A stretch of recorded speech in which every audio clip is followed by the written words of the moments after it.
ਵਾਹਿਗੁਰੂ ਜੀ ਕਾ ਖਾਲਸਾ ਵਾਹਿਗੁਰੂ ਜੀ ਕੀ ਫਤਿਹ। अस्सलाम वालेकुम। ਦਾਬਰ ਜਮਾਤ ਤੁਹਾਡੀ ਹੋਸਟ ਅਨੀ ਨੂੰ ਗੁਰਤ ਮੈਂ ਚਬੀਰੀ ਫੋਰ ਸਾਰੇ ਦਰਸ਼ਕਾਂ ਤੇ ਸਰੋਤਿਆਂ ਨੂੰ ਜੀ ਆਇਆਂ ਕਹਿੰਦੀ ਆ ਪ੍ਰੋਗਰਾਮ ਸੱਚੋ ਸੱਚ ਵਿੱਚ ਜਿਹੜੇ ਇਸ ਪ੍ਰੋਗਰਾਮ ਨਾਲ ਦੇਸ਼ਾਂ ਵਿਦੇਸ਼ਾਂ ਤੋਂ ਜੁੜ ਚੁੱਕੇ ਨੇ। ਖਾਲਸਾਨਾ ਫੇਅਰ ਸੈਂਟਰ ਦੇ ਸੰਚਾਲਕ ਡਾਕਟਰ ਅਮਨ ਸਿੰਘ ਜੀ ਰੋਜ਼ਾਨਾ ਤਰ੍ਹਾਂ ਸਟੂਡੀਓ 'ਚ ਮੇਰੇ ਨਾਲ ਸ਼ਾਮਲ ਨੇ। ਉਹਨਾਂ ਨਾਲ ਗੱਲਬਾਤ ਕਰਕੇ ਅੱਜ ਦੇ ਐਮ ਇਸ਼ੂਜ਼ ਉੱਪਰ ਉਹਨਾਂ ਤੋਂ ਉਹਨਾਂ ਦਾ ਤਬਸਰਾ ਜਾਣਦੇ ਹਾਂ। ਜੀ ਡਾਕਟਰ ਸਾਹਿਬ ਵਾਹਿਗੁਰੂ ਜੀ ਕਾ ਖਾਲਸਾ ਵਾਹਿਗੁਰੂ ਜੀ ਕੀ ਫਤਿਹ। हाँ जी नीलम कौर जी ਤੁਹਾਨੂੰ भी तो दुनिया भर च बैठे साडे बहुत ही प्यारे सोहने सियाणे टीवी 84 ਦੇ ਦਰਸ਼ਕਾਂ ਨੂੰ ਵੀ ਵਾਹਿਗੁਰੂ ਜੀ ਕਾ ਖਾਲਸਾ ਵਾਹਿਗੁਰੂ ਜੀ ਕੀ ਫਤਿਹ ਤੇ ਸਾਡੇ ਬਹੁਤ ਹੀ ਪਿਆਰੇ ਮੁਸਲਮਾਨ ਭੈਣਾਂ ਭਰਾਵਾਂ ਨੂੰ अस्सलाम वालेकुम। जी डॉक्टर साहब जी आया प्रोग्राम सचो सच विच बहुत शुक्रिया। जी डॉक्टर साहब अज 1 अप्रैल 2022 19 चेत नानक शाही संमत 554 ਦਾ ਦਿਨ ਹੈ ਤੇ ਡਾਕਟਰ ਸਾਹਿਬ ਪ੍ਰੋਗਰਾਮ ਸ਼ੁਰੂ ਕਰਨ ਤੋਂ ਪਹਿਲਾਂ ਅਸੀਂ ਦਰਸ਼ਕਾਂ ਤੇ ਸਰੋਤਿਆਂ ਨੂੰ ਹਮੇਸ਼ਾ ਤਰ੍ਹਾਂ ਦੱਸੀ ਵਿਊਅਰਸ ਜੇ ਤੁਸੀਂ ਹੱਕ ਸੱਚ ਇਨਸਾਫ ਤੇ ਪੈਰਤ ਦਾ ਇੱਕੋ ਇੱਕ ਚੈਨਲ टीवी 84 ਨੂੰ ਦੇਖਣਾ ਚਾਹੁੰਦੇ ਹੋ ਤਾਂ ਤੁਸੀਂ ਦੇਖ ਸਕਦੇ ਹੋ ਸਪੈਕਟਰਮ ਕੇਬਲ ਆਰਚਨ ਕੇਬਲ ਬੈਲਫੈਲ ਕੇਬਲ ਕੈਨੇਡਾ roku ਚਾਦੂ ਬਾਕਸ ਸ਼ਾਵਾ ਫੇਸਬੁੱਕ TV 84 ਦੀ ਐਪ ਰਾਹੀਂ online streaming and IP box ਤੇ ਤੁਸੀਂ TV 84 ਨੂੰ ਦੇਖ ਸਕਦੇ ਹੋ। ਵਿਊਅਰਸ ਜੇ ਤੁਸੀਂ TV 84 ਦੇ ਪ੍ਰੋਗਰਾਮ ਸੱਚੋ ਸੱਚ ਨਾਲ ਫੇਸਬੁੱਕ ਰਾਹੀਂ ਜੁੜੇ ਹੋ ਤਾਂ ਇਸ ਨੂੰ ਵੱਧ ਤੋਂ ਵੱਧ ਲਾਈਕ ਕਰੋ ਤੇ ਸ਼ੇਅਰ ਕਰੋ ਅਤੇ ਨਾਲ ਹੀ YouTube ਤੇ ਸਬਸਕ੍ਰਾਈਬ ਵੀ ਕਰੋ। ਇਹ ਵੀ ਦੱਸ ਦਿਓ ਕਿ ਤੁਸੀਂ TV 84 ਦੀ ਐਪ ਨੂੰ ਐਂਡਰੋਇਡ ਐਂਡ ਐਪ ਸਟੋਰ ਤੇ ਡਾਊਨਲੋਡ ਕਰਕੇ ਜੋ TV 84 ਦੀ ਲਾਈਵ ਸਟ੍ਰੀਮ ਹੈ ਉਸ ਨੂੰ ਤੁਸੀਂ 24 ਆਵਰਸ ਦੇਖ ਸਕਦੇ ਹੋ। ਵਿਊਅਰਸ ਅਸੀਂ ਇਸ ਵੀਕ ਦਾ ਐਂਡ ਵਾਲਾ ਪ੍ਰੋਗਰਾਮ ਕਰਨ ਜਾ ਰਹੇ ਹਾਂ ਔਰ ਸਭ ਨੂੰ ਹੈਪੀ ਵੀਕਐਂਡ ਕਹਿੰਦੇ ਹਾਂ। ਸੋ ਵਿਊਅਰਸ ਪ੍ਰੋਗਰਾਮ ਦੇ ਸ਼ੁਰੂ ਦੇ ਵਿੱਚ ਆਪਾਂ ਗੱਲਬਾਤ ਕਰਾਂਗੇ ਅੱਜ ਦੀ ਸਪਾਂਸਰਸ਼ਿਪ ਦੇ ਹਵਾਲੇ ਨਾਲ ਕਿ ਅੱਜ ਦੀ ਸਪਾਂਸਰਸ਼ਿਪ ਸਾਨੂੰ ਮਿਲੀ ਹੈ ਟੋਰਾਂਟੋ ਤੋਂ ਵੀਰ ਨਵਜੋਤ ਸਿੰਘ ਜੀ ਹੋਰਾਂ ਵੱਲੋਂ। ਸੋ ਇਹਨਾਂ ਨੇ TV 84 ਦੀ ਸਮੁੱਚੀ ਟੀਮ ਦਾ ਧੰਨਵਾਦ ਕੀਤਾ ਹੈ ਕਿ ਤੁਸੀਂ ਚੰਗਾ ਕੰਮ ਕਰ ਰਹੇ ਹੋ। ਵਾਹਿਗੁਰੂ TV 84 ਨੂੰ ਬੁਲੰਦੀਆਂ ਬਖਸ਼ਣ।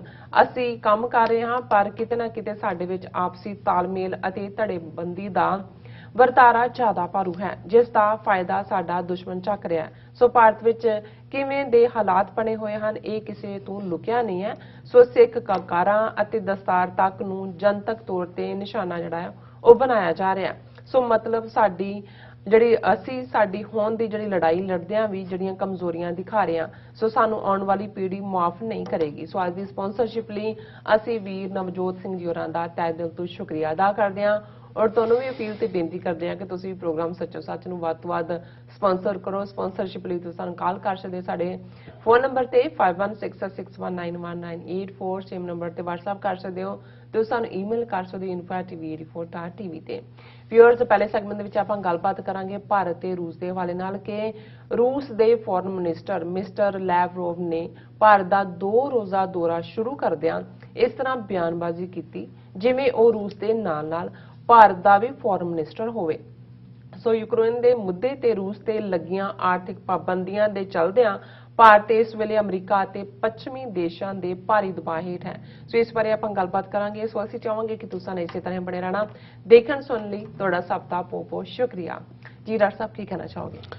ਦੇਖੋ ਸਭ ਤੋਂ ਪਹਿਲਾਂ ਤਾਂ ਅਸੀਂ ਬੜੇ ਹੀ ਦੁਖੀ ਦਿਲ ਨਾਲ ਇਹ ਖਬਰ ਸਾਂਝੀ ਕਰ ਰਹੇ ਹਾਂ ਕਿ ਕੈਲੀਫੋਰਨੀਆ ਦੇ ਟਾਊਨ ਬੇਕਰਸਫੀਲਡ ਤੋਂ ਵੀਰ ਹਰਜੀਤ ਸਿੰਘ ਜਿਹੜੇ ਲੰਬਾ ਵਕਤ ਚੜ੍ਹਦੀ ਕਲਾ ਦੇ ਨਾਲ ਜੁੜੇ ਰਹੇ ਲਗਭਗ 25 ਸਾਲ ਉਹਨਾਂ ਨੇ ਬੜੇ ਨਿਸ਼ਕਾਮ ਭਾਵਨਾ ਨਾਲ ਜਿੱਥੇ ਉਹ ਡਿਸਟ੍ਰੀਬਿਊਟਰ ਸਨ ਇੱਕ ਖੂੰਜੇ ਤੋਂ ਦੂਸਰੇ ਖੂੰਜੇ ਤੱਕ ਕੈਲੀਫੋਰਨੀਆ ਇੱਕ ਲੰਬੀ ਸਟੇਟ ਹੈ ਉਹਨਾਂ ਨੇ ਯਕੀਨੀ ਬਣਾਉਣਾ ਕਿ ਉਹ ਹਰ ਸਟੋਰ ਦੇ ਉੱਤੇ ਮਾਰਕੀਟ ਦੇ ਵਿੱਚ ਗੁਰਦੁਆਰੇ ਦੇ ਵਿੱਚ ਚੜ੍ਹਦੀ ਕਲਾ ਅਖਬਾਰ ਵੀਕਲੀ ਉਹ ਰੱਖਦੇ ਰਹੇ।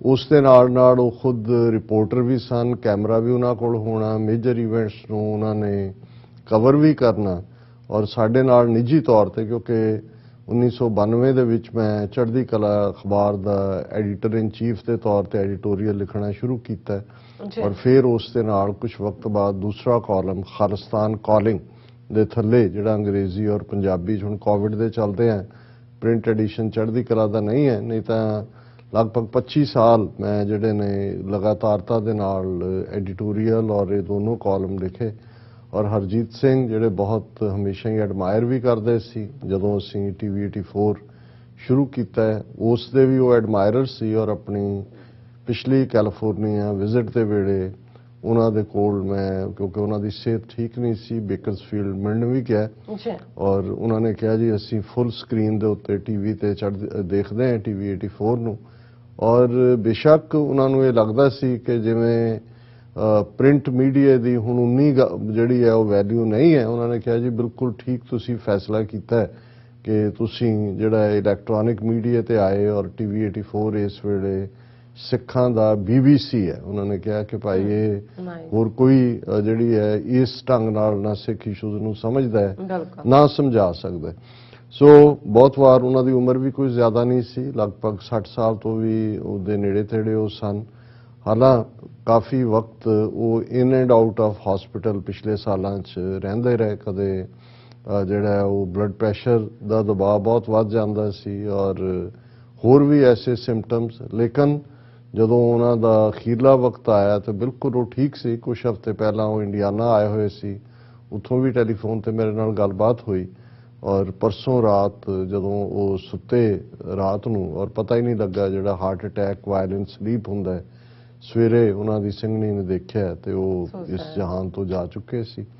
ਬੜੇ ਪ੍ਰੋਮਿਸਿੰਗ ਉਹਨਾਂ ਦੀਆਂ ਬੇਟੀਆਂ ਬੇਟਾ ਹੈ। ਮੈਂ ਜਦੋਂ ਅਫਸੋਸ ਲਈ ਵੀ ਕਾਲ ਕੀਤੀ ਤੇ ਬੱਚੀ ਨੇ ਬੜੇ ਹੌਸਲੇ ਦੇ ਨਾਲ ਇਹ ਕਿਹਾ ਕਿ ਡੈਡੀ ਦੀ ਚਾਹਨਾ ਸੀ। ਮੈਂ ਉਹਨਾਂ ਨੂੰ ਕਿਹਾ ਵੀ ਤੁਹਾਡੇ ਡੈਡੀ ਤੁਹਾਡੇ ਤੇ ਬਹੁਤ ਫਖਰ ਕਰਦੇ ਸੀ ਔਰ ਬੇਟੀ ਨੇ ਵੀ ਕਿਹਾ ਕਿ ਮੈਂ ਫਲਾਂ ਫੀਲਡ 'ਚ ਮਾਸਟਰਸ ਕੀਤੀ ਹੈ ਪਰ ਹੁਣ ਮੈਂ এনवायरमेंट ਫੀਲਡ 'ਚ ਆ ਗਈ ਹਾਂ ਔਰ ਉਹਦਾ ਬਾਇਓਲੋਜੀ ਟ੍ਰੇਨਿੰਗ ਸੀ ਸਾਰੀ ਮੈਡੀਕਲ ਲਾਈਨ ਵੱਲ ਜਾਣ ਦੀ। ਔਰ ਮੈਂ ਕਿਹਾ ਵੀ ਤੁਹਾਡੇ ਡੈਡੀ ਨੇ ਜਿਹੜਾ ਪੰਥ ਦੇ ਲਈ ਜਦੋਂ ਵੀ ਉਹਨਾਂ ਨੇ ਇਹ ਸਾਰਾ ਪੀਰੀਅਡ ਲਗਭਗ ਇੱਕ ਕੁਆਟਰ ਆਫ ਏ ਸੈਂਚਰੀ ਸਫ਼ਰ ਕੀਤਾ ਤੇ ਤੁਸੀਂ ਵੀ ਸਫ਼ਰ ਕੀਤਾ ਨਾਲ। ਉਹ ਕਹਿੰਦੇ ਨਹੀਂ, ਜੇ ਡੈਡੀ ਇਸ ਪਾਸੇ ਲੱਗੇ ਸੀ ਤਾਂ ਸਾਨੂੰ ਵੀ ਗੁਰੂ ਨੇ ਰਹਿਮਤ ਕੀਤੀ ਤੇ ਅਸੀਂ ਪੜ੍ਹ ਲਿਖ ਕੇ ਆਏ ਹਾਂ, ਚੰਗੇ ਪਾਸੇ ਹੈ। ਔਰ ਮੈਂ ਇਹ ਸਮਝਦਾ ਵੀ ਬਹੁਤ ਵਾਰ ਅਸੀਂ ਠੀਕ ਹੈ ਜਿਹੜਾ ਬੰਦਾ ਤੁਰ ਜਾਂਦਾ ਹੈ ਉਸਨੇ ਆਪਣਾ ਜੀਵਨ ਵਿਹਾ ਲਿਆ ਹੁੰਦਾ ਹੈ, ਜੀਵਨ ਉਸਨੇ ਕੀ ਕੀਤਾ ਉਹ ਰੱਬ ਦੇ ਸਾਹਮਣੇ ਜਵਾਬਦੇਹ ਹੈ। ਪਰ ਅਸੀਂ ਪੰਥਕ ਪਲੇਟਫਾਰਮ ਤੌਰ ਕੱਲ੍ਹ ਹੀ ਜਦੋਂ ਇਸ ਵਿਸ਼ੇ ਦੇ ਉੱਤੇ ਵੀਰ ਗੁਰਪ੍ਰੀਤ ਸਿੰਘ ਸਹੋਤਾ ਜਿਹੜੇ ਮੈਨੇਜਿੰਗ ਐਡੀਟਰ ਚੜ੍ਹਦੀ ਕਲਾ ਦੇ ਨੇ ਉਹਨਾਂ ਨਾਲ ਲੰਬੀ ਗੁਫ਼ਤਗੂ ਹੋਈ। ਉਹਨਾਂ ਨੇ ਵੀ ਦੱਸਿਆ ਕਿ ਹਰਜੀਤ ਸਿੰਘ ਨੇ ਕਿਵੇਂ ਕਿੰਨੀਆਂ ਤੰਗ ਦਸਤੀਆਂ ਦੇ ਹੁੰਦਿਆਂ ਵੀ ਚੜ੍ਹਦੀ ਕਲਾ ਉਹਨਾਂ ਨੇ ਕਹਿਣਾ ਕਿ ਭਾਈ ਇਹੀ ਪੰਥ ਦੀ ਆਵਾਜ਼ ਹੈ, ਇਹਨੂੰ ਅਸੀਂ ਬੰਦ ਨਹੀਂ ਹੋਣ ਦੇਣਾ, ਕਿਉਂਕਿ ਬਹੁਤ ਕ੍ਰਾਈਸਿਸ ਵੀ ਰਹੇ ਲੇਕਿਨ ਉਹਨਾਂ ਨੇ ਐਡਾਂ ਵੀ ਲੈਣੀਆਂ, ਡਿਸਟ੍ਰੀਬਿਊਟ ਵੀ ਕਰਨਾ ਔਰ ਹਮੇਸ਼ਾ ਸਿੱਖੀ ਔਰ ਪੰਜਾਬ ਦਾ ਫਿਕਰ। ਉਹਨਾਂ ਦਾ ਪਿਛੋਕੜ ਮਨਸੂਰਪੁਰ ਪਿੰਡ ਜਿਹੜਾ ਕਿ ਬੜਾ ਪਿੰਡ ਗੁਰਾਇਆਂ ਦੇ ਨੇੜੇ ਹੈ, ਉੱਥੋਂ ਉਹਨਾਂ ਨੇ ਆਪਣਾ ਜ਼ਿੰਦਗੀ ਦਾ ਸਫ਼ਰ ਸ਼ੁਰੂ ਕੀਤਾ। ਉਹਨਾਂ ਦਾ ਜੱਦੀ ਪਿੰਡ ਸੀ ਔਰ ਅਮਰੀਕਾ ਆਇਆ ਵੀ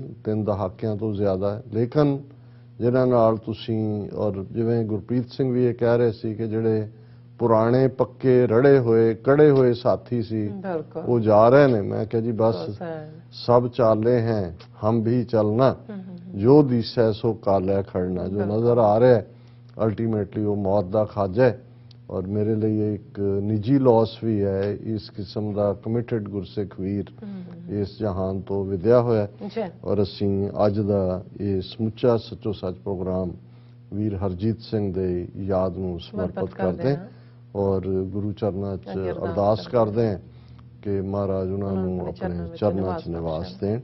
ਔਰ ਬਾਕੀ ਤੇ ਇੱਕ ਹਕੀਕਤ ਹੈ ਜੋ ਆਇਆ ਸੋ ਚੱਲ ਸੀ ਸਭ ਕੋਈ ਆਈ ਵਾਰੀ। ਅੱਜ ਦੇ ਪ੍ਰੋਗਰਾਮ ਨੂੰ ਸਪਾਂਸਰ ਵੀਰ ਨਵਜੋਤ ਸਿੰਘ ਟੋਰਾਂਟੋ ਨੇ ਕੀਤਾ ਔਰ ਜਿਵੇਂ ਉਹਨਾਂ ਨੇ ਆਪਣੇ ਮੈਸੇਜ ਦੇ ਵਿੱਚ ਕਿਹਾ ਕਿ ਕੰਮ ਬਹੁਤ ਹੋ ਰਿਹਾ ਹੈ ਲੇਕਿਨ ਬਹੁਤ ਧੜੇਬੰਦੀ ਸਾਡੇ ਤੇ ਹਾਵੀ ਹੋ ਜਾਂਦੀ ਹੈ, ਇੱਥੇ ਵੀ ਉੱਥੇ ਵੀ। ਉੱਥੋਂ ਵਾਲਿਆਂ ਬਾਰੇ ਤਾਂ ਅਸੀਂ ਇਹ ਕਹਿੰਦੇ ਹਾਂ ਜੀ ਸਰਕਾਰ ਦੀ ਦਖਲਅੰਦਾਜ਼ੀ, ਸਰਕਾਰ ਦੇ ਖਰੀਦੇ ਹੋਏ ਵਿਕੇ ਹੋਏ। ਹਾਲਾਂ ਇੱਥੇ ਵੀ ਉਹਨਾਂ ਦੀ ਕਮੀ ਨਹੀਂ ਹੈ ਸਰਕਾਰ ਦੇ ਖਰੀਦੇ ਹੋਇਆਂ ਜਾਂ ਵਿਕੇ ਹੋਇਆਂ ਦੀ, ਪਰ ਕਈ ਵਾਰ ਇਹ ਲੱਗਣ ਲੱਗ ਜਾਂਦਾ ਵੀ ਕਿੰਨੇ ਕੁ ਪੈਸੇ ਨੇ ਸਰਕਾਰ ਕੋਲ, ਇੰਨੇ ਕੁ ਖਰੀਦੇ ਨੇ ਕਿ ਵੀ ਹਰ ਥਾਂ ਹਰ ਇੱਕ ਨੇ ਆਪਣਾ ਹੀ ਝੰਡਾ ਕੱਢਿਆ ਹੋਇਆ। ਸੋ ਮੈਂ ਸਮਝਦਾ ਵੀ ਸਾਡੀ ਹਉਮੈ ਵੀ ਔਰ ਜਿਵੇਂ ਪੰਜਾਬ ਦੀਆਂ ਡਿਵੈਲਪਮੈਂਟਸ ਬਾਰੇ ਵੀ ਜਦੋਂ ਕੱਲ ਗੱਲਬਾਤ ਮੇਰੀ ਹੋ ਰਹੀ ਸੀ ਇੱਕ ਵੀਰ ਨਾਲ, ਕਿਉਂਕਿ ਅੱਜ ਦੀਪ ਸਿੱਧੂ ਦਾ ਜਨਮ ਦਿਨ ਵੀ ਹੈ, ਸੋਸ਼ਲ ਮੀਡੀਆ ਤੇ ਉਸ ਨੂੰ ਸਾਂਝਾ ਕੀਤਾ ਗਿਆ ਤੇ ਮੈਂ ਜਿਹੜੇ ਪ੍ਰੋਮੀਨੈਂਟ ਕੁਝ ਬੰਦੇ ਜਿਨ੍ਹਾਂ ਦੇ ਨਾਲ ਉਹਨਾਂ ਦਾ ਇਖਤਲਾਫਾਤ ਹੋਏ ਜਾਂ ਉਹਨਾਂ ਨੇ ਉਵੇਂ ਸਪੋਰਟ ਨਹੀਂ ਕੀਤਾ ਤੇ ਮੈਂ ਉਹਨਾਂ ਨੂੰ ਪੁੱਛ ਰਿਹਾ ਸੀ, ਮੈਂ ਕਿਹਾ ਜੀ ਸਮੱਸਿਆ ਕੀ ਸੀ ਇਹਨਾਂ ਦੀ?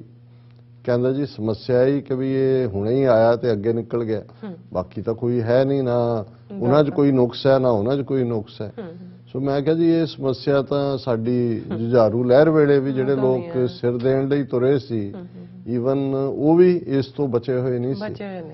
ਸੋ ਇਹ ਇੱਕ ਦੁਖਦ ਪਾਰਟ ਹੈ। ਮੈਂ ਸਮਝਦਾ ਵੀ ਜੇ ਤੁਹਾਡੀ એનર્ਜੀ ਆਪਣਿਆਂ ਨਾਲ ਹੀ, ਅੱਗੇ ਤਾਂ ਚਲੋ ਹੁੰਦਾ ਸੀ ਕਿਸੇ ਨੇ ਤੁਹਾਡੀ ਮੁਖਾਲਫਤ ਕੋਈ ਅਖਬਾਰ 'ਚ ਕੋਈ ਚਿੱਠੀ ਲਿਖਤੀ, ਕੋਈ ਦੂਜਾ ਹੋ ਗਿਆ, ਤੇ ਜਦੋਂ ਰੇਡੀਓ ਟਾਕ ਸ਼ੋ ਚੱਲੇ ਉਦੋਂ ਵੀ ਪਤਾ ਹੁੰਦਾ ਸੀ ਕਿ ਭਈ ਸੋਸ਼ਲ ਮੀਡੀਆ ਦੇ ਥੱਲੇ ਹੁਣ ਤੁਸੀਂ ਕਿਹਦੇ ਨਾਲ ਲੜੋ, ਕਿਹਦੇ ਨਾਲ ਬਹਿਸੋ, ਸਭ ਲੱਗੇ ਹੋਏ ਨੇ ਆਪਣੇ ਜਿਹੜਾ ਉਹਨਾਂ ਦੇ ਲਈ ਐਂਟਰਟੇਨਮੈਂਟ ਬਣ ਗਿਆ।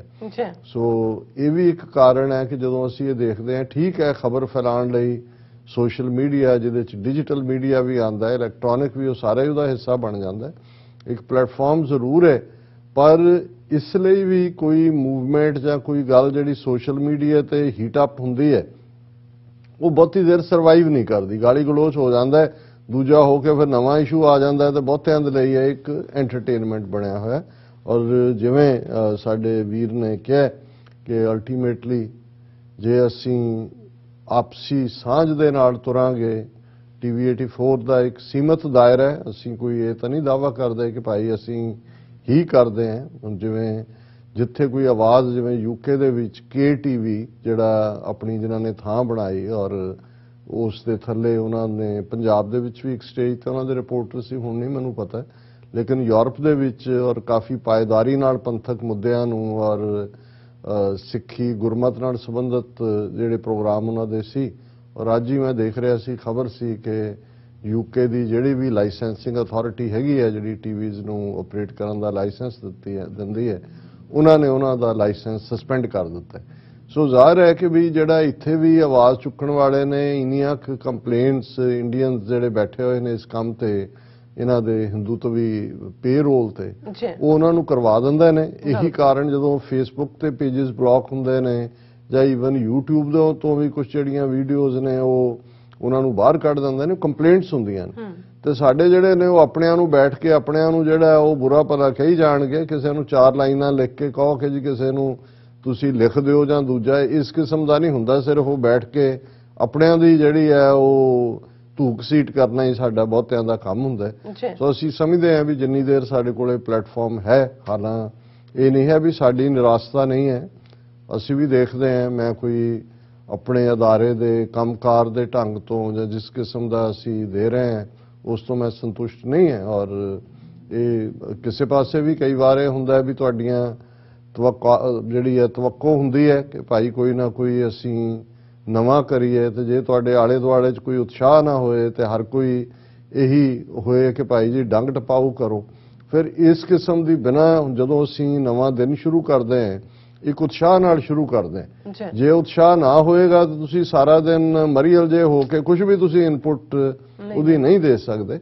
ਔਰ ਸਾਡੇ ਅਦਾਰੇ ਜਿਹੜੇ ਖਾਸ ਤੌਰ ਤੇ ਪੰਥਕ ਪਲੇਟਫਾਰਮ ਤੇ ਪੰਥਕ ਫੰਡਾਂ ਨਾਲ ਚੱਲਦੇ ਨੇ, ਫਿਰ ਇੰਨੇ ਅਸੀਂ ਚੈਲੰਜਸ ਫੇਸ ਕਰਦੇ ਹਾਂ, ਫਿਰ ਅਸੀਂ ਕੋਈ ਜਿਹੜੀ ਪਪੂਲਰ ਸੈਲਿੰਗ ਚਿਪ ਹੈ ਜਿਨ੍ਹਾਂ ਨੇ ਗਾਣੇ ਵੇਚਣੇ ਨੇ, ਨੰਗੇਜ਼ ਵੇਚਣਾ ਹੈ ਜਾਂ ਕੋਈ ਹੋਰ, ਉਹਨਾਂ ਦੇ ਉੱਤੇ ਵੀ ਉਹ ਵੀ ਸਾਡੇ ਪਲੇਟਫਾਰਮ ਤੋਂ ਬਾਹਰ ਹੈ। ਜੇ ਅਸੀਂ ਕੋਈ ਇਸ ਕਿਸਮ ਦਾ ਕਦੇ ਗਲਤੀ ਨਾਲ ਕੋਈ ਸੌਂਗ ਚੱਲ ਜਾਏ ਫਿਰ 10 ਕਾਲਾਂ ਆ ਜਾਣਗੀਆਂ ਜੀ ਟੀਵੀ 84 ਇਹ ਹੈ ਕਿਵੇਂ ਚੱਲ ਗਿਆ।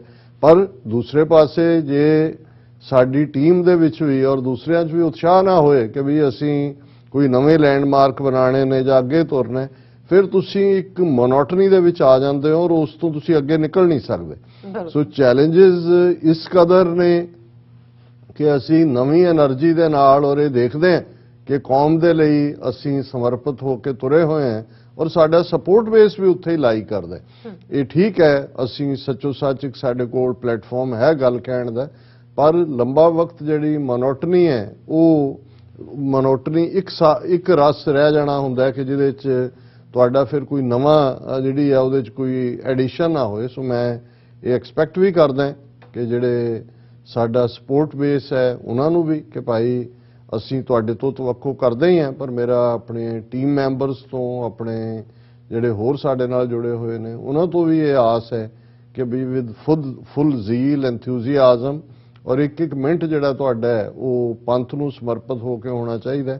ਬਾਕੀ ਜਿਨ੍ਹਾਂ ਨੇ ਪੈਸੇ ਕਮਾਣੇ ਨੇ ਜਾਂ ਦੂਜੇ ਨੇ, ਫਿਰ ਤਾਂ ਬਹੁਤ ਸਾਰੇ ਪਲੇਟਫਾਰਮ ਖੁੱਲੇ ਨੇ, ਤੁਸੀਂ ਟਰੱਕ ਚਲਾ ਲਓ, ਤੁਸੀਂ ਟੈਕਸੀ ਚਲਾ ਲਓ, ਤੁਸੀਂ ਸਟੋਰ ਚਲਾ ਲਓ, ਤੁਸੀਂ ਹੋਰ ਜਿਹੜੇ ਇਸ ਪਾਸੇ ਆਏ ਉਹਨਾਂ 'ਚ ਇਹ ਤਾਂ ਸੀ ਨਾ ਕਿ ਵੀ ਅਸੀਂ ਪੰਥ ਦੀ ਖਿਦਮਤ ਕਰਨੀ ਹੈ। ਸੋ ਮੈਂ ਇਹ ਸਮਝਦਾ ਹਾਂ ਵੀ ਕਿਤੇ ਨਾ ਕਿਤੇ ਅਸੀਂ ਵੀ ਜਦੋਂ ਸਾਨੂੰ ਕੋਈ ਵੀਰ ਇਵੇਂ ਲਿਖਦੇ ਨੇ ਉਤਸ਼ਾਹਤ ਅਸੀਂ ਹੁੰਦੇ ਹਾਂ, ਪਰ ਕਈ ਵਾਰ ਇਹ ਲੱਗਣ ਲੱਗ ਜਾਂਦਾ ਹੈ ਕਿ ਭਾਈ ਮੈਨੂੰ ਯਾਦ ਹੈ ਕਿ ਵਰਲਡ ਸਿੱਖ ਨਿਊਜ਼ ਅਖਬਾਰ ਡਾਕਟਰ ਗੁਰਿੰਦਰ ਸਿੰਘ ਗਰੇਵਾਲ ਕਾਰਡੀਓਲੋਜਿਸਟ ਨੇ ਟ੍ਰੇਸੀ 'ਚ, ਉਹ ਇੱਕ ਕਿਉਂਕਿ ਅੰਗਰੇਜ਼ੀ 'ਚ ਉਹਨਾਂ ਨੇ ਸ਼ੁਰੂ ਕੀਤਾ, ਵੱਡਾ ਬਜਟ ਸੀ, ਕੋਈ ਕੌਮ 'ਚ ਉਸ ਕਿਸਮ ਦਾ ਹੈ ਨਹੀਂ ਸੀ ਕਿ ਭਾਈ ਅੰਗਰੇਜ਼ੀ ਸਾਰੇ ਕਹਿਣਗੇ ਜੀ ਦੂਜਿਆਂ ਨੂੰ ਪਤਾ ਲੱਗਣਾ ਚਾਹੀਦਾ।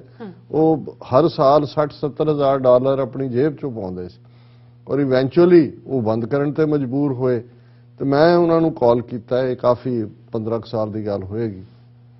ਮੈਂ ਕਿਹਾ ਗਰੇਵਾਲ ਸਾਹਿਬ ਇਹ ਪੰਥ ਦੇ ਲਈ ਬੜਾ ਜ਼ਰੂਰੀ ਹੈ ਕਿ ਸਾਡੇ ਕੋਲ ਇੱਕ ਇੰਗਲਿਸ਼ ਅਖਬਾਰ ਹੋਏ ਔਰ ਤੁਸੀਂ ਇਹ ਕਰ ਰਹੇ ਹੋ। ਤੇ ਉਹ ਮੈਨੂੰ ਕਹਿੰਦਾ ਜੀ ਤੁਹਾਡੀ ਦੂਸਰੀ ਕਿ ਤੀਸਰੀ ਕਾਲ ਆਈ ਹੈ ਪਿਛਲੇ 2 ਹਫ਼ਤਿਆਂ 'ਚ, ਤੇ ਜੇ ਸਿਰਫ ਇੰਨਾ ਕੀ ਸਾਡਾ ਬੇਸ ਹੈ ਫਿਰ ਸਾਨੂੰ ਅੱਗੇ ਤੁਰਨ ਦਾ ਵੀ ਹੱਕ ਨਹੀਂ ਹੈ। ਹਾਲਾਂ ਉਹਨਾਂ ਦਾ ਦਿਲ ਦੁਖ ਰਿਹਾ ਸੀ ਔਰ ਉਸ ਤੋਂ ਬਾਅਦ ਉਹ ਉਪਰਾਮ ਹੋਏ ਸਾਰੇ ਤੋਂ, ਅਖਬਾਰ ਬੰਦ ਹੋਇਆ। ਬਾਅਦ ਦੇ ਵਿੱਚ ਕਿਸੇ ਹੋਰ ਨੇ ਜਿਹੜਾ ਉੱਥੋਂ ਸ਼ੁਰੂ ਕੀਤਾ ਆਨਲਾਈਨ ਹੈ।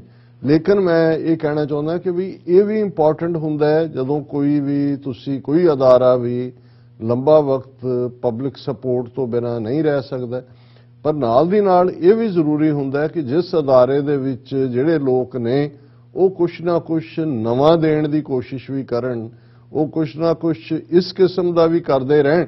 ਅਦਰਵਾਈਜ਼ ਇਹ ਇੱਕ ਹਿਊਮਨ ਨੇਚਰ ਹੈ ਕਿ ਅਸੀਂ ਇੱਕ ਥਾਂ ਦੇ ਉੱਤੇ ਆ ਕੇ ਖਲੋ ਜਾਂਦੇ ਹਾਂ, ਫਿਰ ਸਾਨੂੰ ਲੱਗਣ ਲੱਗ ਜਾਂਦਾ ਹੈ ਕਿ ਭਾਈ ਜਿਹੜਾ ਹੈ ਉਹ ਠੀਕ ਹੈ, ਇੱਕ ਰੂਟੀਨ ਬਣੀ ਹੋਈ ਹੈ।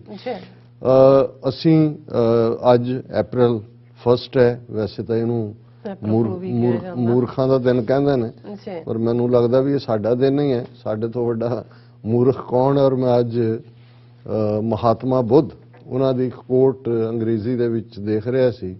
ਉਹਨਾਂ ਨੇ ਕਿਹਾ ਕਿ open your mouth only if what you are going to say is more beautiful than silence, ਕਿ ਇਹਦੇ ਕੋਲ ਤਾਂ ਚੁੱਪ ਰਹੋ। ਜਦੋਂ ਇਹ ਕਿਹਾ ਜਾਂਦਾ ਹੈ ਕਿ ਭਾਈ ਜਿਹੜਾ ਚੁੱਪ ਰਹਿਣਾ ਹੀ, ਔਰ ਇਹ ਭ੍ਰਿਤਰੀ ਹਰੀ ਇੱਕ ਰਾਜਾ ਕਮ ਫਕੀਰ ਹੋਇਆ ਉਸ ਖਿੱਤੇ ਦਾ, ਜਿਹਨੂੰ ਪੰਜਾਬੀ 'ਚ ਭਰਥਰੀ ਹਰੀ ਕਹਿੰਦੇ ਨੇ, ਤੇ ਉਸ ਦਾ ਉਹਨੇ 3 ਜਿਹੜੇ ਉਸ ਦੀਆਂ ਵੱਡੀਆਂ ਰਚਨਾਵਾਂ ਨੇ ਸ਼ਤਕ, ਇੱਕ ਸ਼ਿੰਗਾਰ ਸ਼ਤਕ ਹੈ, ਇੱਕ ਨੀਤੀ ਸ਼ਤਕ ਹੈ, ਇੱਕ ਵੈਰਾਗਿਆ ਸ਼ਤਕ ਹੈ। ਸ਼ਤਕ 100 ਨੂੰ ਕਹਿੰਦੇ ਨੇ, 100 ਸ਼ਲੋਕ ਹੁੰਦੇ ਨੇ ਉਹਦੇ 'ਚ, ਔਰ ਇੱਕ ਉਹਦਾ ਨੀਤੀ ਸ਼ਤਕ ਦੇ ਵਿੱਚ ਸ਼ਲੋਕ ਹੈ ਮੌਨਸਯ ਮੂਰਖਸਯ ਆਭੂਸ਼ਣਮ, ਕਿ ਮੂਰਖ ਦਾ ਗਹਿਣਾ ਚੁੱਪ ਰਹਿਣਾ ਹੀ ਹੈ। ਕਿ ਭਾਈ ਜੇ ਹੋਰ ਮੈਂ ਦੇਖ ਰਿਹਾ ਸੀ, ਮੈਂ ਕਿਹਾ ਜੇ ਭਰਤਰੀ ਹਰੀ ਨੇ ਕਿਹਾ ਵੀ ਮੌਨਸਯ ਮੂਰਖਸਯ ਆਭੂਸ਼ਣਮ, ਕਿ ਆਭੂਸ਼ਣ ਗਹਿਣਾ ਮੂਰਖ ਦਾ ਇਹੀ ਹੈ ਕਿ ਉਹ ਚੁੱਪ ਰਹੇ, ਤੇ ਬੁੱਧ ਕਹਿੰਦੇ ਨੇ open your mouth only if what you are going to say is more beautiful than silence. ਇਹਦਾ ਚੁੱਪ ਰਹੋ, ਜੇ ਤਾਂ ਚਾਲ ਚ ਫੇਰੇ ਤੁਹਾਡੇ ਕੋਲ ਕੁਝ ਹੈ ਗੱਲ ਕਹਿਣ ਨੂੰ ਤੇ ਫਿਰ ਮੂੰਹ ਖੋਲੋ, ਨਹੀਂ ਤਾਂ ਬੰਦ ਰੱਖੋ। ਹਾਲਾਂ ਇਸ ਦੇ ਨਾਲ ਜੁੜਿਆ ਹੋਇਆ ਕਿੰਨਾ ਕੁਛ ਹੀ ਜਦੋਂ ਅਸੀਂ ਦੇਖਦੇ ਹਾਂ ਕਿ ਭਾਈ ਇਹ ਵੀ ਕਿ ਗੁਰਬਾਣੀ ਕੇ ਪੜ੍ਹ ਅੱਖਰ ਉਹ ਬੁੱਝੀ ਹੈ, ਮੂਰਖੇ ਨਾਲ ਨਾ ਰੁੱਝੀ ਹੈ। ਤੇ ਮੈਂ ਜੇ ਕਹਾਂ ਕਿ ਵੀ ਮੂਰਖ ਤੇ ਸਿਆਣੇ 'ਚ ਫਰਕ ਕੀ ਹੈ, ਤੇ ਸਾਡੇ ਇੱਕ ਮਿੱਤਰ ਇਹ ਕਹਿੰਦੇ ਹੁੰਦੇ ਨੇ ਕਿ ਜਿਸ ਮੂਰਖ ਨੂੰ ਇਹ ਪਤਾ ਹੋਏ ਕਿ ਮੈਂ ਮੂਰਖ ਹਾਂ, ਉਸ ਤੋਂ ਵੱਡਾ ਸਿਆਣਾ ਕੋਈ ਨਹੀਂ। ਸੋ ਮਤਲਬ ਇਹ ਹੈ ਕਿ ਵੀ ਹਰ ਕੋਈ ਆਪਣੇ ਆਪ ਨੂੰ ਸਿਆਣਾ ਸਮਝਦਾ ਤੇ ਹੁੰਦਾ ਕੋਈ ਨਹੀਂ ਹੈ। ਤੇ ਉਹ ਕਹਿੰਦਾ ਵੀ ਜਿਸ ਮੂਰਖ ਨੂੰ ਇਹ ਪਤਾ ਹੋਏ ਕਿ ਮੈਂ ਮੂਰਖ ਹਾਂ, ਉਸ ਤੋਂ ਵੱਡਾ ਸਿਆਣਾ ਕੋਈ ਨਹੀਂ। ਸੋ ਅਸੀਂ ਆਲ ਫੂਲਸ ਡੇ 'ਚ ਅਸੀਂ ਵੀ ਉਹਨਾਂ ਮੂਰਖਾਂ ਦੀ ਗਿਣਤੀ 'ਚ ਸ਼ਾਮਲ ਹੈ ਤੇ ਉਹਨੂੰ ਸੈਲੀਬ੍ਰੇਟ ਕਰਦੇ ਹਾਂ। ਹੁਣ ਇਹੀ ਹੁੰਦਾ ਵੀ ਉਹ ਜਦੋਂ ਇੱਕ ਪਾਸੇ ਉਹ ਹੁੰਦੇ ਨੇ ਸਟੂਡੈਂਟ ਜਿਹੜੇ ਇਮਤਿਹਾਨ 'ਚੋਂ ਅਵਲ ਜਾਂ ਦੋਮ ਸੇਮ ਫਸਟ ਸੈਕੰਡ ਥਰਡ ਉਹ ਸੈਲੀਬ੍ਰੇਟ ਕਰ ਰਹੇ ਹੁੰਦੇ ਨੇ, ਜਿਹੜੇ 5-7 ਫੇਲ ਹੋਏ ਹੁੰਦੇ ਨੇ ਉਹ ਰਾਤ ਨੂੰ ਜ਼ਿਆਦਾ ਸੈਲੀਬ੍ਰੇਟ ਕਰ ਰਹੇ ਹੁੰਦੇ ਨੇ। ਉਹ ਕਹਿੰਦੇ ਠੀਕ ਹੈ ਅਸੀਂ ਫੇਲ ਹੋ ਗਏ, ਕਾਹਦੀ ਫੇਲਾਂ ਦੀ ਸੈਲੀਬ੍ਰੇਸ਼ਨ। ਸੋ ਅਸੀਂ ਮੂਰਖਾਂ ਦੀ ਸੈਲੀਬ੍ਰੇਸ਼ਨ ਕਰਦੇ ਹਾਂ। ਔਰ ਵੈਸੇ ਇਸੇ ਹੀ ਕੰਟੈਕਸਟ ਦੇ ਵਿੱਚ ਇੱਕ ਹੋਰ ਕੋਟ ਜਿਹੜੀ ਮੇਰੀ ਨਜ਼ਰ ਚੋਂ ਗੁਜ਼ਰੀ, ਹਾਲਾਂ ਇਹਦਾ ਮੂਰਖ ਨਾਲ ਤਾਂ ਨਹੀਂ ਸੰਬੰਧ, ਜਾਨਵਰਾਂ ਨਾਲ ਹੈ, ਕਿ the difference between humans and animals would never allow the dumbest ones to lead the pack।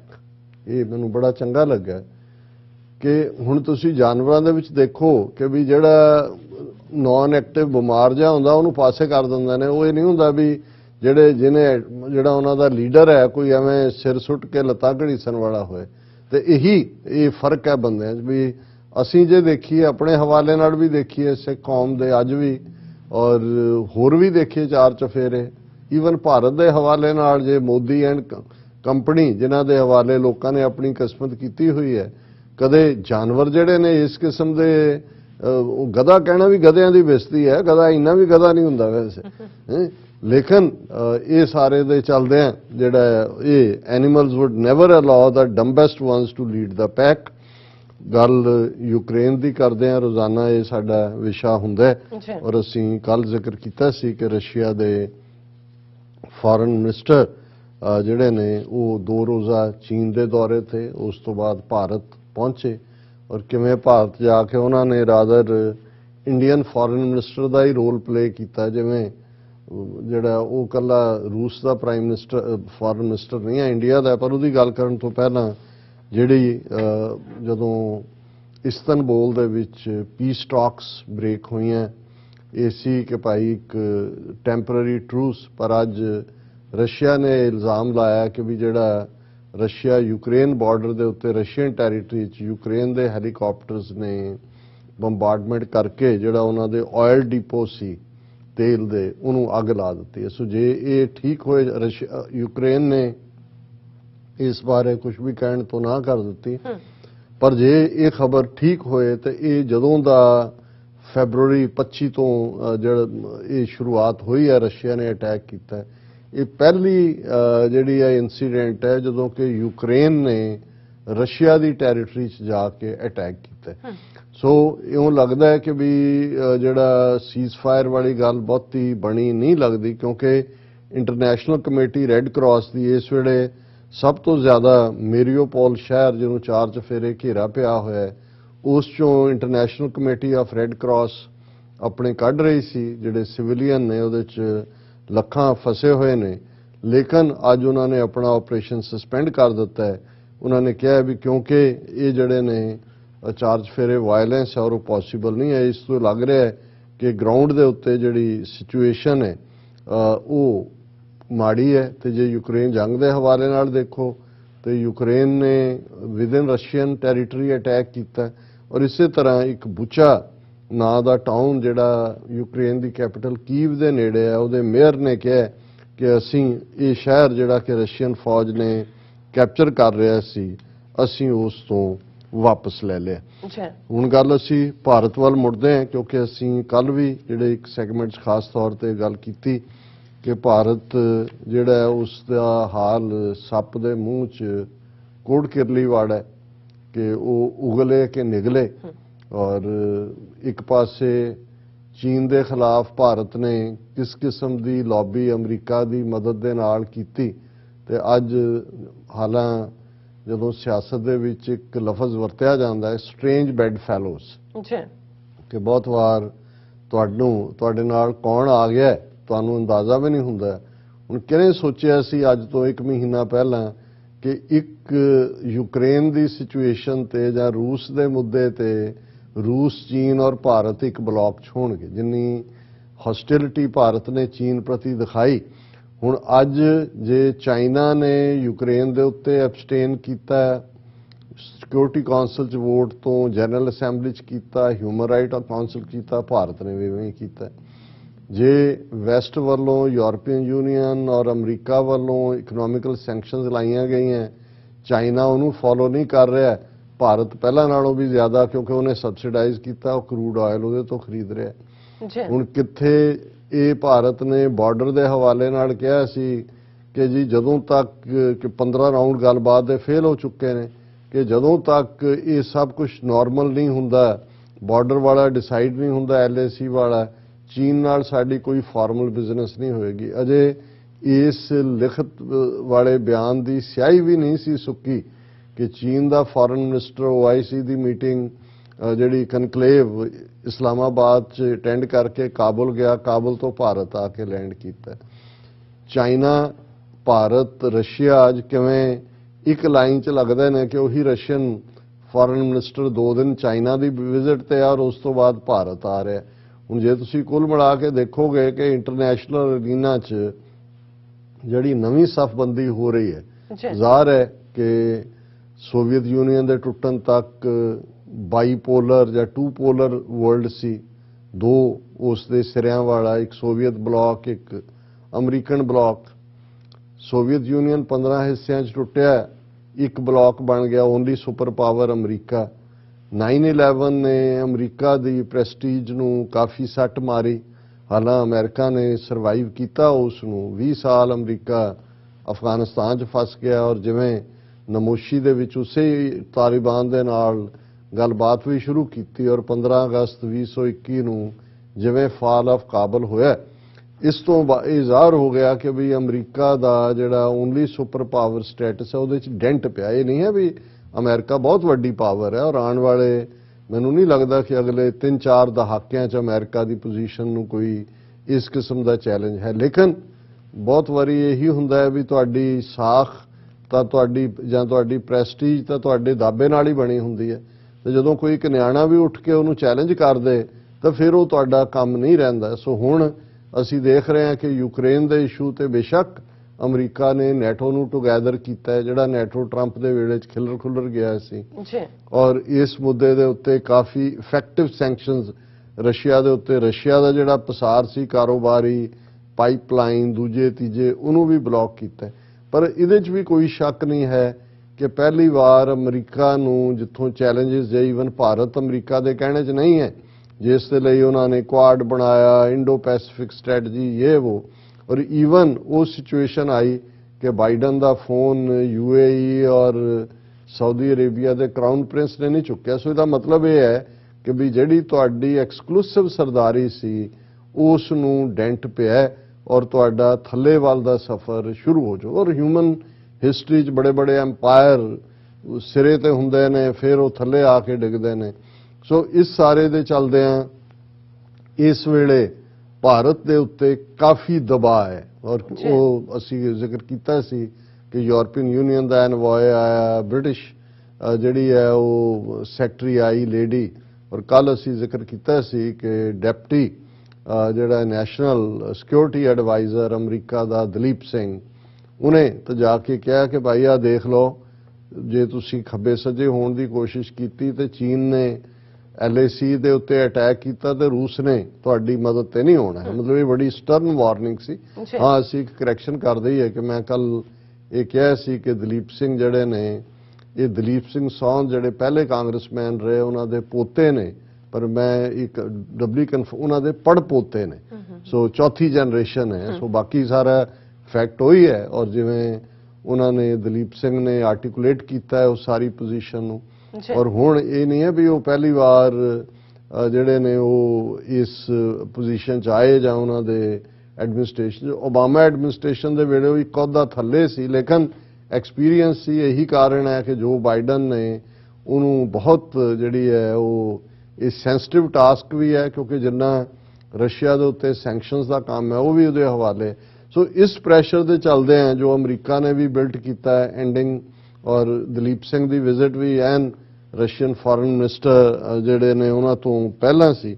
ਹੁਣ ਅਸੀਂ ਗੱਲ ਕਰਦੇ ਹਾਂ ਜਦੋਂ ਅਸੀਂ ਇਹ ਕਿਹਾ ਕਿ ਰਸ਼ੀਆ ਨੇ ਦੇ ਫੋਰਨ ਮਿਨਿਸਟਰ ਨੇ ਉੱਥੇ ਇਵੇਂ ਬਿਹੇਵ ਕੀਤਾ ਜਿਵੇਂ ਉਹ ਇੰਡੀਆ ਦਾ ਫੋਰਨ ਮਿਨਿਸਟਰ ਵੀ ਹੋਏ। ਤੁਸੀਂ ਈਵਨ ਇੰਡੀਅਨ ਮੀਡੀਆ ਦੀਆਂ ਹੈਡਲਾਈਨਸ ਦੇਖੋਗੇ, ਇੱਕ 'ਚ ਲੱਗਾ ਹੋਈ ਹੈ, ਇਹ ਦਾ ਹਿੰਦੂ ਦੀ ਹੈ, India Russia trying to bypass sanctions Russian foreign minister. ਹੁਣ ਮਤਲਬ ਇਹ ਇਵੇਂ ਹੀ ਹੈ ਕਿ ਵੀ ਪਰਚਾ ਕਿਸੇ ਨੂੰ ਪਾਇਆ ਤੇ ਉਹ ਕਹੇ ਕਿ ਮੈਂ ਦੇਖ ਰਿਹਾ ਕਿ ਵੀ ਮੈਂ ਪਰਚੀਆਂ ਕਿੱਥੇ ਲਕਾਈਆਂ ਹੋਈਆਂ ਨੇ ਨਕਲ ਮਾਰਨ ਦੇ ਲਈ, ਤਾਂ ਕਿ ਮੈਂ ਜਿਹੜਾ ਪੇਪਰ ਪਾਸ ਕਰਾਂ, ਪੇਪਰ ਜੋ ਮਰਜ਼ੀ ਸਵਾਲ ਹੋਣ ਮੈਂ ਉਹਦੀ ਨਕਲ ਮਾਰਨੀ ਹੈ।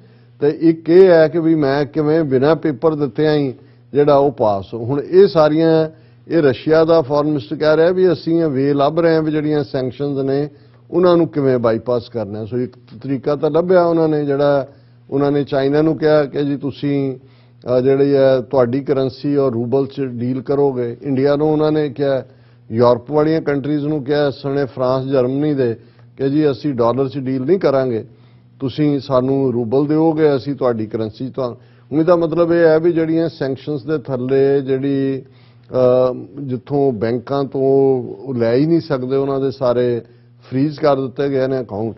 ਤੇ ਜੇ ਤੁਸੀਂ ਕਰੰਸੀ ਆਪਣੀ ਦੇ ਵਿੱਚ ਲੈਂਦੇ ਹੋ, ਸੋ ਇਹ ਵੀ ਇੱਕ ਬਾਈਪਾਸਿੰਗ ਲਾਈਨ ਹੈ। ਫਿਰ ਇਸ ਦੇ ਨਾਲ ਨਾਲ ਭਾਰਤ ਦਾ ਜਿਸ ਕਿਸਮ ਦਾ ਰੋਲ ਹੈ, ਉਹਦੇ ਤੇ ਵੀ ਜਿਹੜੀ ਉਹਨਾਂ ਦਾ ਸੋਵੀਅਤ ਰਸ਼ੀਆ ਦਾ ਫੋਰਨ ਮਿਨਿਸਟਰ ਮਿਸਟਰ ਲੈਵਰੋਵ ਕਹਿ ਰਿਹਾ ਹੈ, India's foreign policies guided by its independent position. ਹੁਣ ਜੇ ਤਾਂ ਇੰਡੀਆ ਦਾ ਫੋਰਨ ਮਿਨਿਸਟਰ ਕਹੇ ਜੀ ਸਾਡੀ ਫੋਰਨ ਪਾਲਿਸੀ ਜਿਹੜੀ ਹੈ ਅਸੀਂ ਇੰਡੀਪੈਂਡੈਂਟ ਰੱਖੀ ਹੋਈ ਹੈ, ਅਸੀਂ ਕਿਸੇ ਇਹ ਸਮਝ ਆ ਸਕਦਾ ਹੈ। ਔਰ ਇਵੇਂ ਹੋਏ ਤਾਂ ਬਹੁਤ ਚੰਗੀ ਗੱਲ ਹੋਏਗੀ। ਜੇ ਉਹਨਾਂ ਨੂੰ ਕੋਈ ਪੁੱਛੇ ਕਿ ਜੇ ਤੁਸੀਂ ਇੰਡੀਪੈਂਡੈਂਟ ਰੱਖੀ ਹੋਈ ਸੀ ਜਾਂ ਰੱਖੀ ਹੋਈ ਹੈ ਤਾਂ ਤੁਸੀਂ ਕੁਆਡ 'ਚ ਕਿਵੇਂ ਵੜ ਗਏ ਅਗੇਂਸਟ ਚਾਈਨਾ ਸਪੈਸੀਫਿਕ ਤੁਸੀਂ ਕਿਵੇਂ ਲੈ ਲਈ ਪੋਜੀਸ਼ਨ। ਹੁਣ ਇਹ ਬਿਆਨ ਜਿਹੜਾ ਹੈ ਉਹ ਮਿਸਟਰ ਲੈਵਰੋਵ ਦੇ ਰਿਹਾ ਹੈ ਕਿ ਇੰਡੀਆ ਦੀ ਜਿਹੜੀ ਫੋਰਨ ਪਾਲਿਸੀ ਹੈ ਉਹ ਇੰਡੀਪੈਂਡੈਂਟ, ਔਰ ਜਿਹੜੀ ਉਹਨੇ ਆਪਣੀ ਗੱਲਬਾਤ ਦੇ ਵਿੱਚ ਦੋਨਾਂ ਦੇ ਨਾਲ ਐਸ ਜੈ ਸ਼ੰਕਰ ਔਰ ਇਹਦੀ ਵੀ ਗੱਲਬਾਤ ਹੋਈ। ਔਰ ਕਿਸ ਕਦਰ ਰਸ਼ੀਆ ਇੰਪੋਰਟੈਂਟ ਹੈ ਇੰਡੀਆ ਲਈ। ਹਰ ਜਦੋਂ ਪ੍ਰੋਟੋਕਾਲ ਹੁੰਦਾ ਪ੍ਰਾਈਮ ਮਿਨਿਸਟਰ ਨੂੰ ਮਿਲਦਾ ਹੈ। ਮੋਦੀ ਦੇ ਨਾਲ ਵੀ ਖਾਸ ਮੀਟਿੰਗ ਮਿਸਟਰ ਲੈਵਰੋਵ ਦੀ ਹੁੰਦੀ ਹੈ ਔਰ ਨਾਲ ਦੀ ਨਾਲ ਉਹ ਮੋਦੀ ਨੂੰ ਕਹਿ ਰਿਹਾ ਜੀ ਤੁਸੀਂ ਮੀਡੀਏਟ ਕਰੋ, ਵੀ ਅਸੀਂ ਐਪਰੀਸ਼ੀਏਟ ਕਰਦੇ ਹਾਂ ਤੁਹਾਡੀ ਰੈਡੀਨੈਸ ਟੂ ਮੀਡੀਏਟ।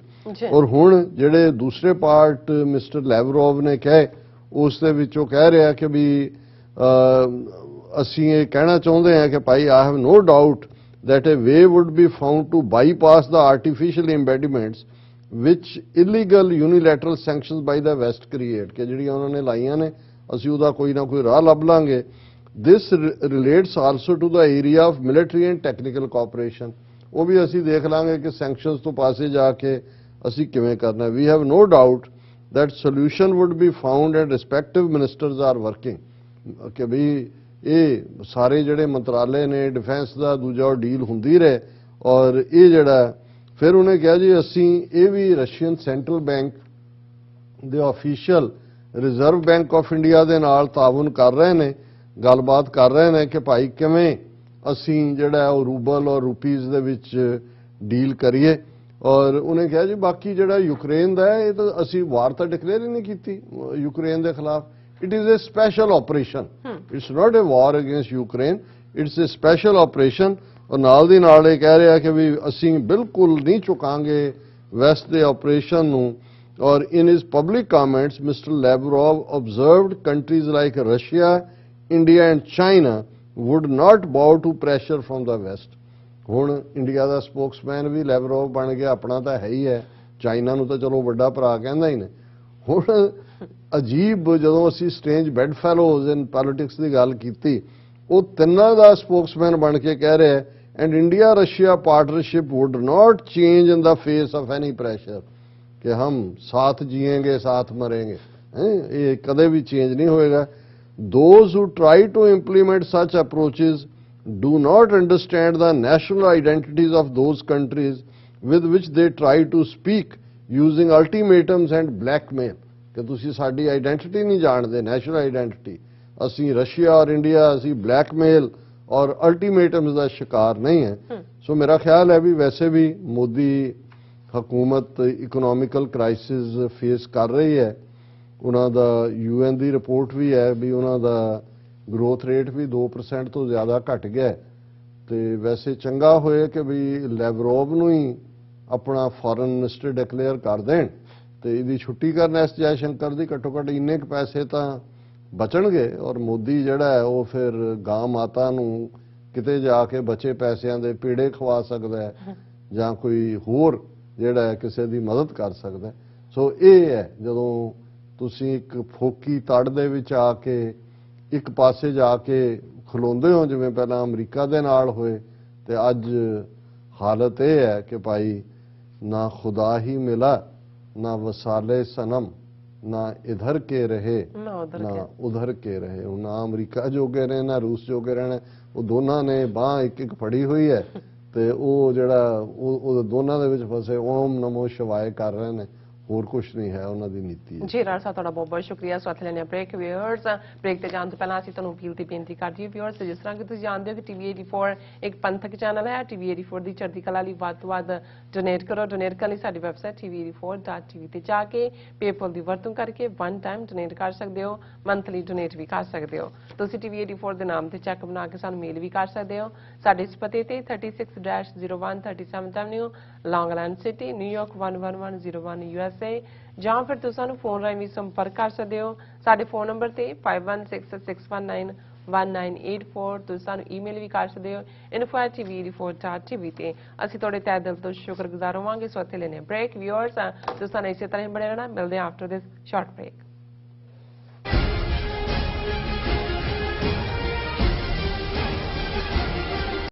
ਵਾਹਿਗੁਰੂ ਜੀ ਕਾ ਖਾਲਸਾ ਵਾਹਿਗੁਰੂ ਜੀ ਕੀ ਫਤਿਹ। 9 ਅਪ੍ਰੈਲ ਨੂੰ ਸਿੱਖ ਡੇ ਪਰੇਡ ਜੋ ਵਾਸ਼ਿੰਗਟਨ ਡੀਸੀ ਦੇ ਵਿੱਚ ਹਰ ਸਾਲ ਕੱਢੀ ਜਾ ਰਹੀ ਹੈ, ਉਹ ਪਿਛਲੇ 2 ਸਾਲ ਦੇ ਗੈਪ ਤੋਂ ਬਾਅਦ 9 ਅਪ੍ਰੈਲ 2022 ਨੂੰ ਫਿਰ ਨਿਕਲੇਗੀ। ਸਪੈਸ਼ਲੀ ਜੋ ਸਾਡਾ ਯੂਥ ਹੈ, ਕਿਉਂਕਿ ਅਕਸਰ ਕਿਹਾ ਜਾਂਦਾ ਹੈ ਕਿ ਯੂਥ ਦੀ ਪਾਰਟਿਸਿਪੇਸ਼ਨ ਘੱਟ ਹੈ ਜਾਂ ਜੋ ਬੀਬੀਆਂ ਦੀ ਪਾਰਟਿਸਿਪੇਸ਼ਨ ਹੈ ਉਹ ਘੱਟ ਹੈ, ਪਰ ਇੱਕ ਖੁੱਲਾ ਸੱਦਾ ਹੈ ਕਿ ਆਉਣ ਵਾਲੇ ਸਮੇਂ ਦੇ ਵਿੱਚ ਵੀ ਇਹ ਮੀਟਿੰਗਾਂ ਈਸਟ ਕੋਸਟ ਦੇ ਵੱਖਰੇ ਵੱਖਰੇ ਗੁਰਦੁਆਰਾ ਸਾਹਿਬਾਨ ਦੇ ਵਿੱਚ ਰੱਖੀਆਂ ਜਾਣਗੀਆਂ। ਔਰ ਜੋ ਕੋਆਰਡੀਨੇਟਰ ਨੇ ਸਰਦਾਰ ਹਿੰਮਤ ਸਿੰਘ ਜੀ, ਉਹ ਸਾਨੂੰ ਜਾਣਕਾਰੀ ਦਿੰਦੇ ਰਹਿਣਗੇ ਕਿ ਮੀਟਿੰਗਸ ਕਿੱਥੇ ਨੇ। ਪਰ ਇਹ ਜੋ ਸਾਰੀਆਂ ਚੀਜ਼ਾਂ ਨੇ ਇਹ ਟਾਈਮ ਮੰਗਦੀਆਂ ਨੇ, ਇਹ ਸੇਵਾਵਾਂ ਮੰਗਦੀਆਂ ਨੇ, ਔਰ ਆਪ ਜੀ ਜ਼ਰੂਰ ਹੁਮ ਹੁਮਾ ਕੇ ਪਹੁੰਚੋ। ਕੈਲੰਡਰਾਂ ਤੇ ਆਪਣਾ ਦਿਨ ਮਾਰਕ ਕਰ ਲਓ। Sikh day parade Washington DC April 9 2022। Waheguru ji ਕਾ ਖਾਲਸਾ ਵਾਹਿਗੁਰੂ ਜੀ ਕੀ ਫਤਿਹ।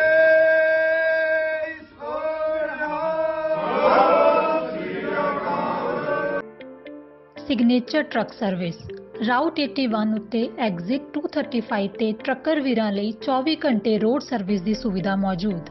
Heavy duty repair, oil change, ਪੁਰਾਣੇ ਅਤੇ ਨਵੇਂ tyre, computer diagnostic, DPF cleaning, brake service ਜਾਂ ਰਸਤੇ ਵਿੱਚ ਆਈ ਹਰ ਤਰ੍ਹਾਂ ਦੀ ਰਿਪੇਅਰ ਪ੍ਰੋਫੈਸ਼ਨਲ ਟੀਮ ਵੱਲੋਂ ਕੀਤੀ ਜਾਂਦੀ ਹੈ। ਬ੍ਰੇਕਫਾਸਟ, ਲੰਚ ਅਤੇ ਡਿਨਰ ਲਈ ਪੰਜਾਬੀ ਢਾਬੇ ਦਾ ਆਨੰਦ ਵੀ ਮਾਣੋ। ਡਰਾਈਵਰ ਅਤੇ ਟਰੱਕ ਆਪਰੇਟਰ ਵੀਰ ਡਿਸਪੈਚ ਦੀ ਸਰਵਿਸ ਲਈ ਸਾਡੇ ਨਾਲ ਸੰਪਰਕ ਕਰਨ। Signature truck service 58 triangle drive, Weyers Cave, Virginia 24486।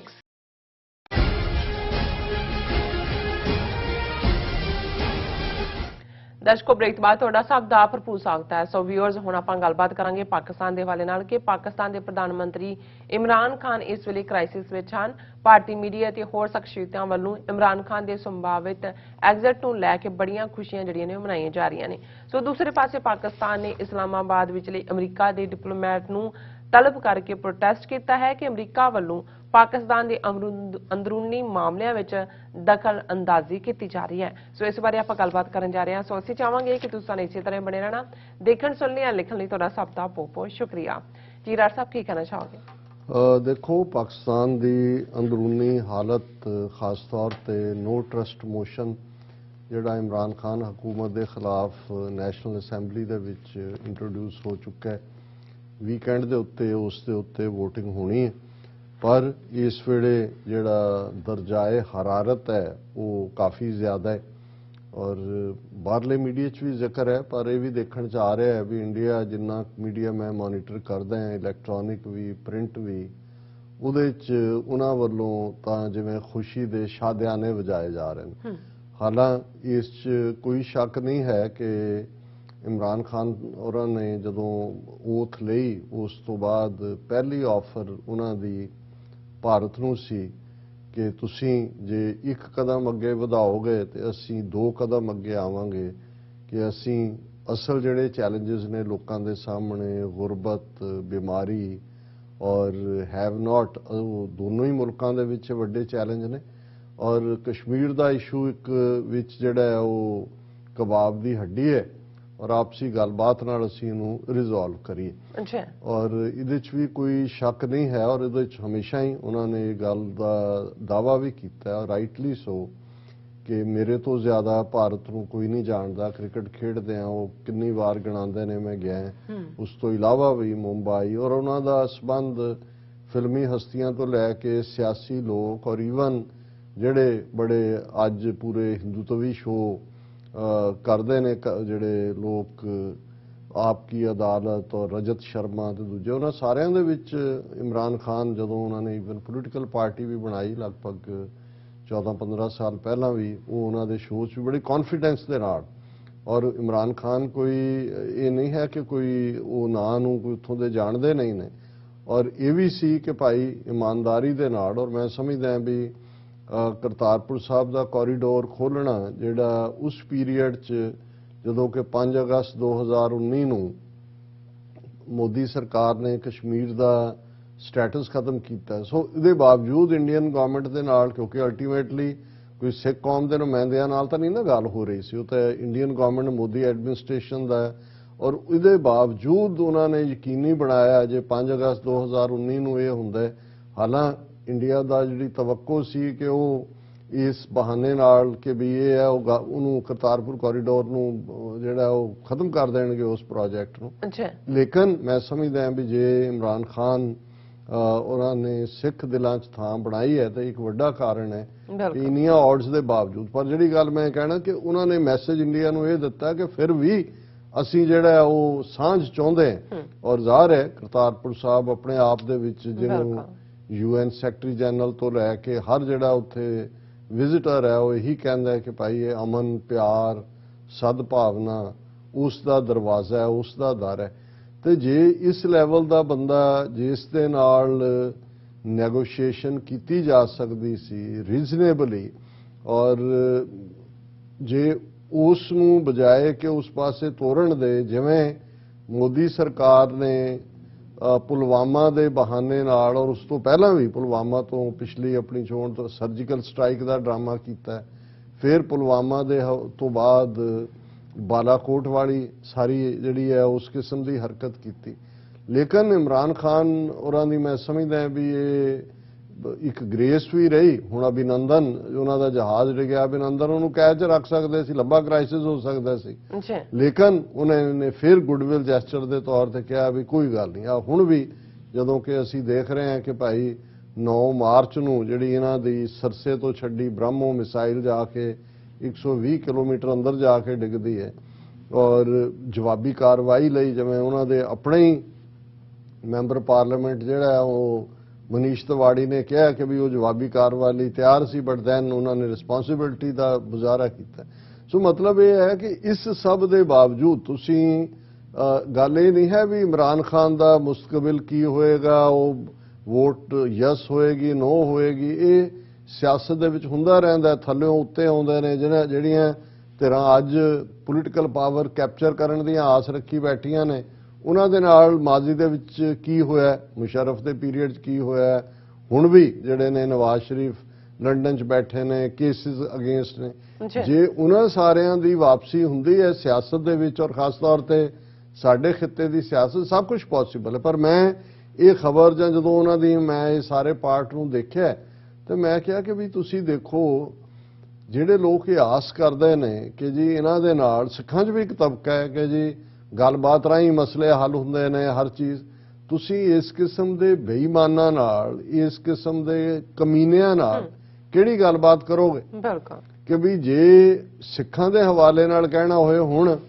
ਜਦੋਂ ਬੀਜੇਪੀ ਨੂੰ ਇਹ ਲੱਗਦਾ ਸੀ ਕਿ ਜੀ ਪੰਜਾਬ ਦੇ ਵਿੱਚ ਜਿਹੜਾ ਹੈ ਉਹ ਕੋਈ ਨਾ ਕੋਈ ਅਸੀਂ ਵੋਟ ਬੈਂਕ ਬਣਾ ਸਕਦੇ ਹਾਂ, ਤੇ ਉਦੋਂ ਖਬਰਾਂ ਉਹਨਾਂ ਦੇ ਆਪਣੇ ਮੀਡੀਆ 'ਚ ਕਿ ਜੀ ਮੋਦੀ ਆ ਰਿਹਾ, ਉਹ ਐਲਾਨ ਕਰੇਗਾ ਕਿ ਚੰਡੀਗੜ੍ਹ ਪੰਜਾਬ ਨੂੰ ਦੇਣ ਦਾ ਐਲਾਨ ਕਰ ਸਕਦਾ ਹੈ, ਸਿੱਖ ਸਿਆਸੀ ਕੈਦੀਆਂ ਨੂੰ ਛੱਡਣ ਦਾ। ਆਹ ਦੇਖ ਲਓ ਚੰਡੀਗੜ੍ਹ ਨੂੰ ਆ ਕੇ ਅਮਿਤ ਸ਼ਾਹ ਨੇ ਜਿਹੜਾ ਉਹ ਆਪਣਾ ਸੈਂਟਰ ਦਾ ਇੱਕ ਸਟੈਪ ਹੋਰ ਅੱਗੇ ਵਧਾਇਆ ਕਿ ਜੀ ਸਾਰੇ ਜਿਹੜੇ ਮੁਲਾਜ਼ਮ ਨੇ ਸੈਂਟਰ, ਉਹਨਾਂ ਦੇ ਉੱਤੇ ਚੰਡੀਗੜ੍ਹ ਵਾਲਿਆਂ ਤੇ ਕੇਂਦਰ ਦੇ ਰੂਲ ਸਥਾਪਿਤ ਹੋਣਗੇ।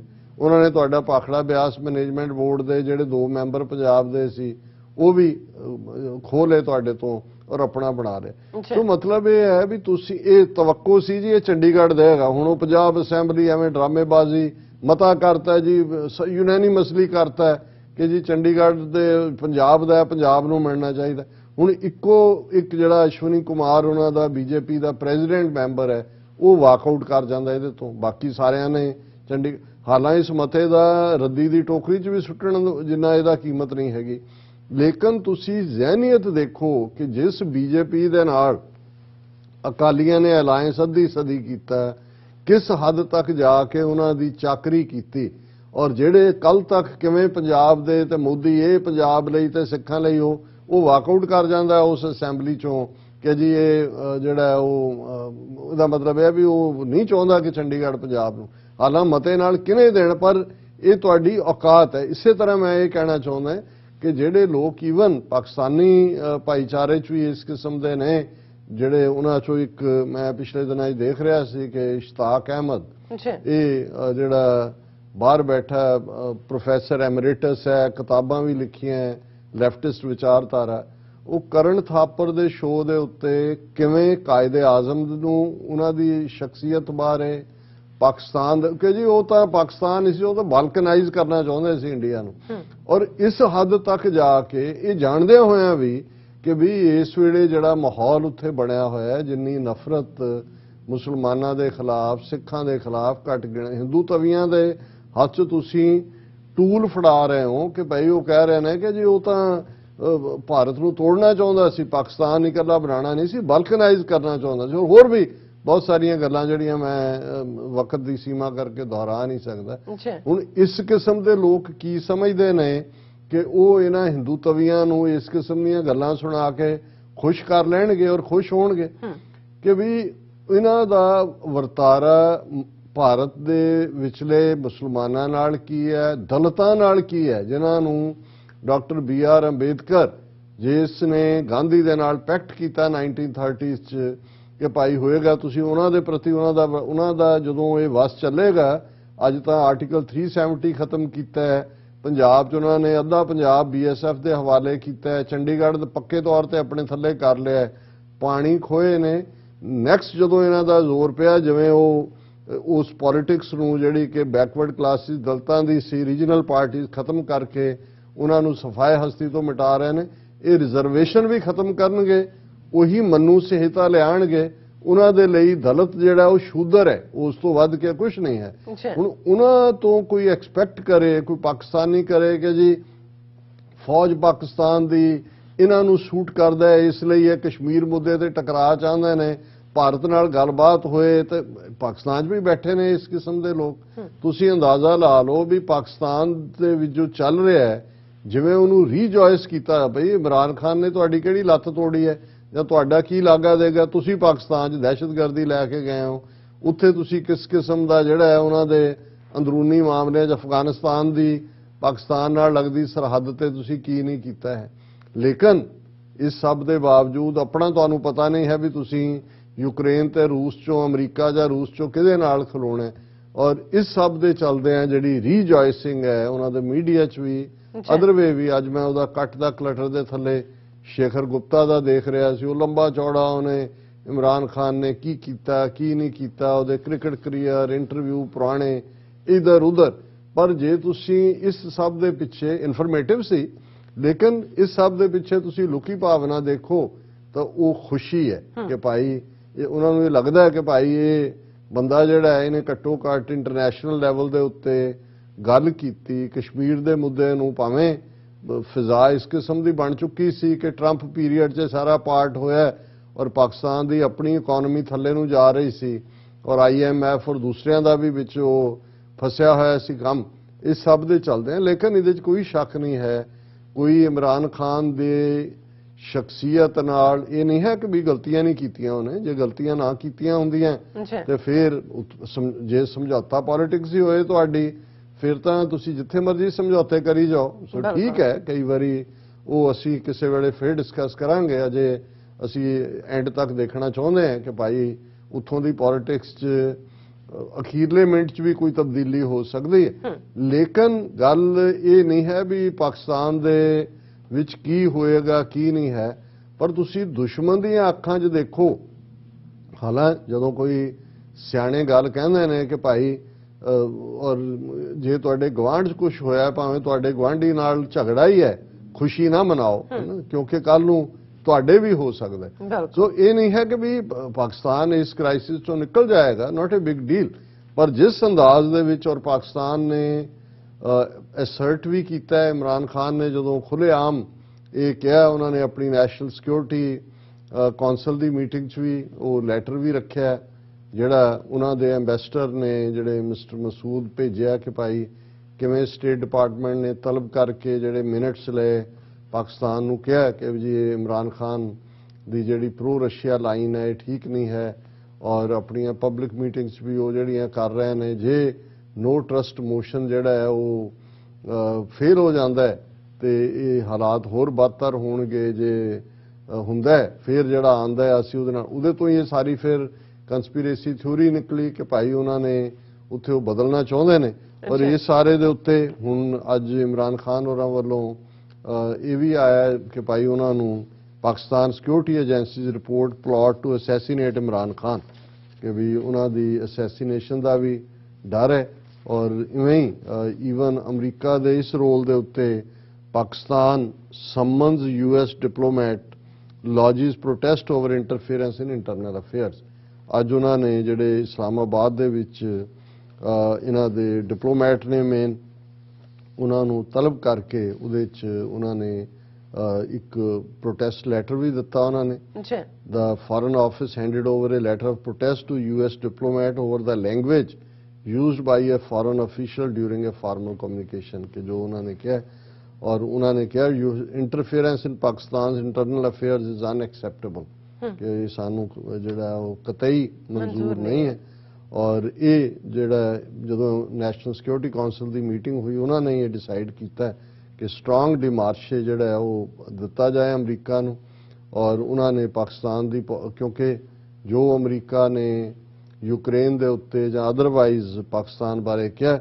ਔਰ ਇਹ ਜਿਹੜੀਆਂ ਮਿੰਟਸ ਸੀ ਬੇਸ਼ੱਕ ਜਿਨ੍ਹਾਂ ਨੂੰ ਯੂਐਸ ਜਿਹੜੇ ਐਂਬੈਸਡਰ ਨੇ mister Masood Khan season diplomat ਹੈ ਕਸ਼ਮੀਰ ਆਜ਼ਾਦ ਕਸ਼ਮੀਰ ਦੇ ਪ੍ਰੈਜ਼ੀਡੈਂਟ ਵੀ ਸੀ ਉਹਨਾਂ ਨੇ ਫੋਰਨ ਆਫਿਸ ਨੂੰ ਭੇਜਿਆ ਸੀ ਸੋ ਅਸੀਂ ਸਮਝਦੇ ਹਾਂ ਵੀ ਇਹ ਵੀ ਪਾਕਿਸਤਾਨ ਨੇ ਅਸਰਟ ਕੀਤਾ ਹੈ ਹਾਲਾਂ ਲੌਂਗ ਟਰਮ ਤਾਂ ਇਹ ਠੀਕ ਹੈ ਕਿ ਕਈ ਚੀਜ਼ਾਂ ਦੇ ਕਈ ਕਿਸਮ ਦੇ ਇੰਪੈਕਟ ਹੁੰਦੇ ਨੇ ਲੇਕਿਨ ਆਪਣੀ इस मीटिंग तो बाद भी इमरान खान ने ahead of no trust motion Imran Khan says a powerful country backing India is angry with Pakistan who powerful countries आ रहा है अमरीका ही भारत की पिठ ते खड़ा है पर उन्होंने इमरान खान ने कहा भी एक पासे सानू इस हद तक डेनिग्रेट कर रहे हैं on the other hand it is supporting it's ally India which imports oil from Russia कि इंडिया रशिया तो ऑयल बाई कर रहा उन्होंने सपोर्ट कर रहे हैं और सानू जिहड़ा है वो किस अंदाज दे विच जाके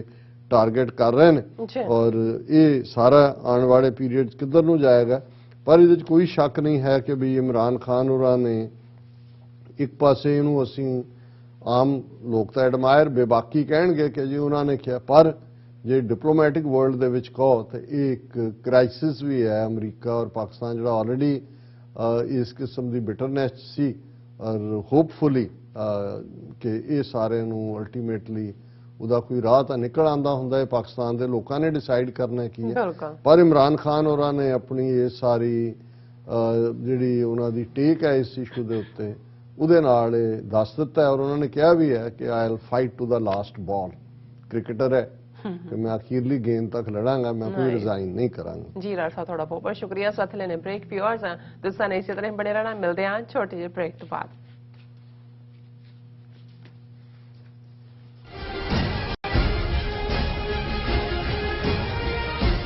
ਵਾਹਿਗੁਰੂ ਜੀ ਕਾ ਖਾਲਸਾ ਵਾਹਿਗੁਰੂ ਜੀ ਕੀ ਫਤਿਹ 9 ਅਪ੍ਰੈਲ ਨੂੰ ਸਿੱਖ ਡੇ ਪਰੇਡ ਜੋ ਵਾਸ਼ਿੰਗਟਨ ਡੀਸੀ ਦੇ ਵਿੱਚ ਹਰ ਸਾਲ ਕੱਢੀ ਜਾ ਰਹੀ ਹੈ ਉਹ ਪਿਛਲੇ 2 ਸਾਲ ਦੇ ਗੈਪ ਤੋਂ ਬਾਅਦ 9 ਅਪ੍ਰੈਲ 2022 ਨੂੰ ਫਿਰ ਨਿਕਲੇਗੀ ਸਪੈਸ਼ਲੀ ਜੋ ਸਾਡਾ ਯੂਥ ਹੈ ਕਿਉਂਕਿ ਅਕਸਰ ਕਰ ਕਿਹਾ ਜਾਂਦਾ ਹੈ ਕਿ ਯੂਥ ਦੀ ਪਾਰਟਿਸਿਪੇਸ਼ਨ ਘੱਟ ਹੈ ਜਾਂ ਜੋ ਬੀਬੀਆਂ ਦੀ ਪਾਰਟਿਸਿਪੇਸ਼ਨ ਹੈ ਉਹ ਘੱਟ ਹੈ ਪਰ ਇੱਕ ਖੁੱਲਾ ਸੱਦਾ ਹੈ ਕਿ ਆਉਣ ਵਾਲੇ ਸਮੇਂ ਦੇ ਵਿੱਚ ਵੀ ਇਹ ਮੀਟਿੰਗਾਂ ਈਸਟ ਕੋਸਟ ਦੇ ਵੱਖਰੇ ਵੱਖਰੇ ਗੁਰਦੁਆਰਾ ਸਾਹਿਬਾਨ ਦੇ ਵਿੱਚ ਰੱਖੀਆਂ ਜਾਣਗੀਆਂ ਔਰ ਜੋ ਕੋਆਰਡੀਨੇਟਰ ਨੇ ਸਰਦਾਰ ਹਿੰਮਤ ਸਿੰਘ ਜੀ ਉਹ ਸਾਨੂੰ ਜਾਣਕਾਰੀ ਦਿੰਦੇ ਰਹਿਣਗੇ ਕਿ ਮੀਟਿੰਗਸ ਕਿੱਥੇ ਨੇ ਪਰ ਇਹ ਜੋ ਸਾਰੀਆਂ ਚੀਜ਼ਾਂ ਨੇ ਇਹ ਟਾਈਮ ਮੰਗਦੀਆਂ ਨੇ ਇਹ ਸੇਵਾਵਾਂ ਮੰਗਦੀਆਂ ਨੇ ਔਰ ਆਪ ਜੀ ਜ਼ਰੂਰ ਹਮਾ ਕੇ ਪਹੁੰਚੋ ਕੈਲੰਡਰਾਂ ਤੇ ਆਪਣਾ ਦਿਨ ਮਾਰਕ ਕਰ ਲਓ Sikh day parade Washington DC April 9 2022 Waheguru ji ਕਾ ਖਾਲਸਾ ਵਾਹਿਗੁਰੂ ਜੀ ਕੀ ਫਤਿਹ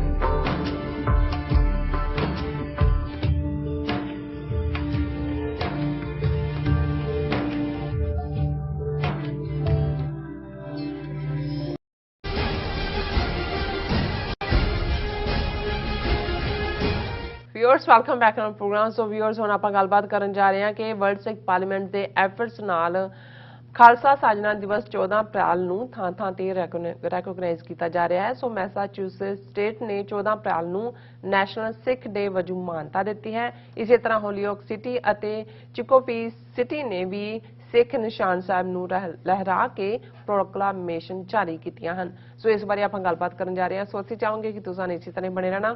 ਦੇਖਣ ਸੁਣਨ ਲਈ ਲਿਖਣ ਲਈ ਤੁਹਾਡਾ ਸਭ ਦਾ ਬਹੁਤ-ਬਹੁਤ ਸ਼ੁਕਰੀਆ ਜੀ। ਡਾਕਟਰ ਸਾਹਿਬ ਕੀ ਕਹਿਣਾ ਚਾਹੋਗੇ? ਦੇਖੋ ਬੀਤੇ ਕੱਲ ਅਸੀਂ ਇੱਕ ਸੈਗਮੈਂਟ ਕੀਤਾ ਸੀ ਕਿ ਕਿਵੇਂ US ਕਾਂਗਰਸ ਦੇ ਵਿੱਚ 12 ਕਾਂਗਰਸਮੈਨਾਂ ਨੇ ਰੈਜ਼ੋਲੂਸ਼ਨ ਮੂਵ ਕੀਤਾ ਕਿ ਨੈਸ਼ਨਲ ਸਿੱਖ ਡੇ ਦੇ ਤੌਰ ਤੇ ਅਪ੍ਰੈਲ 14 ਨੂੰ ਰੈਕਗਨਾਈਜ਼ ਕੀਤਾ ਜਾਏ।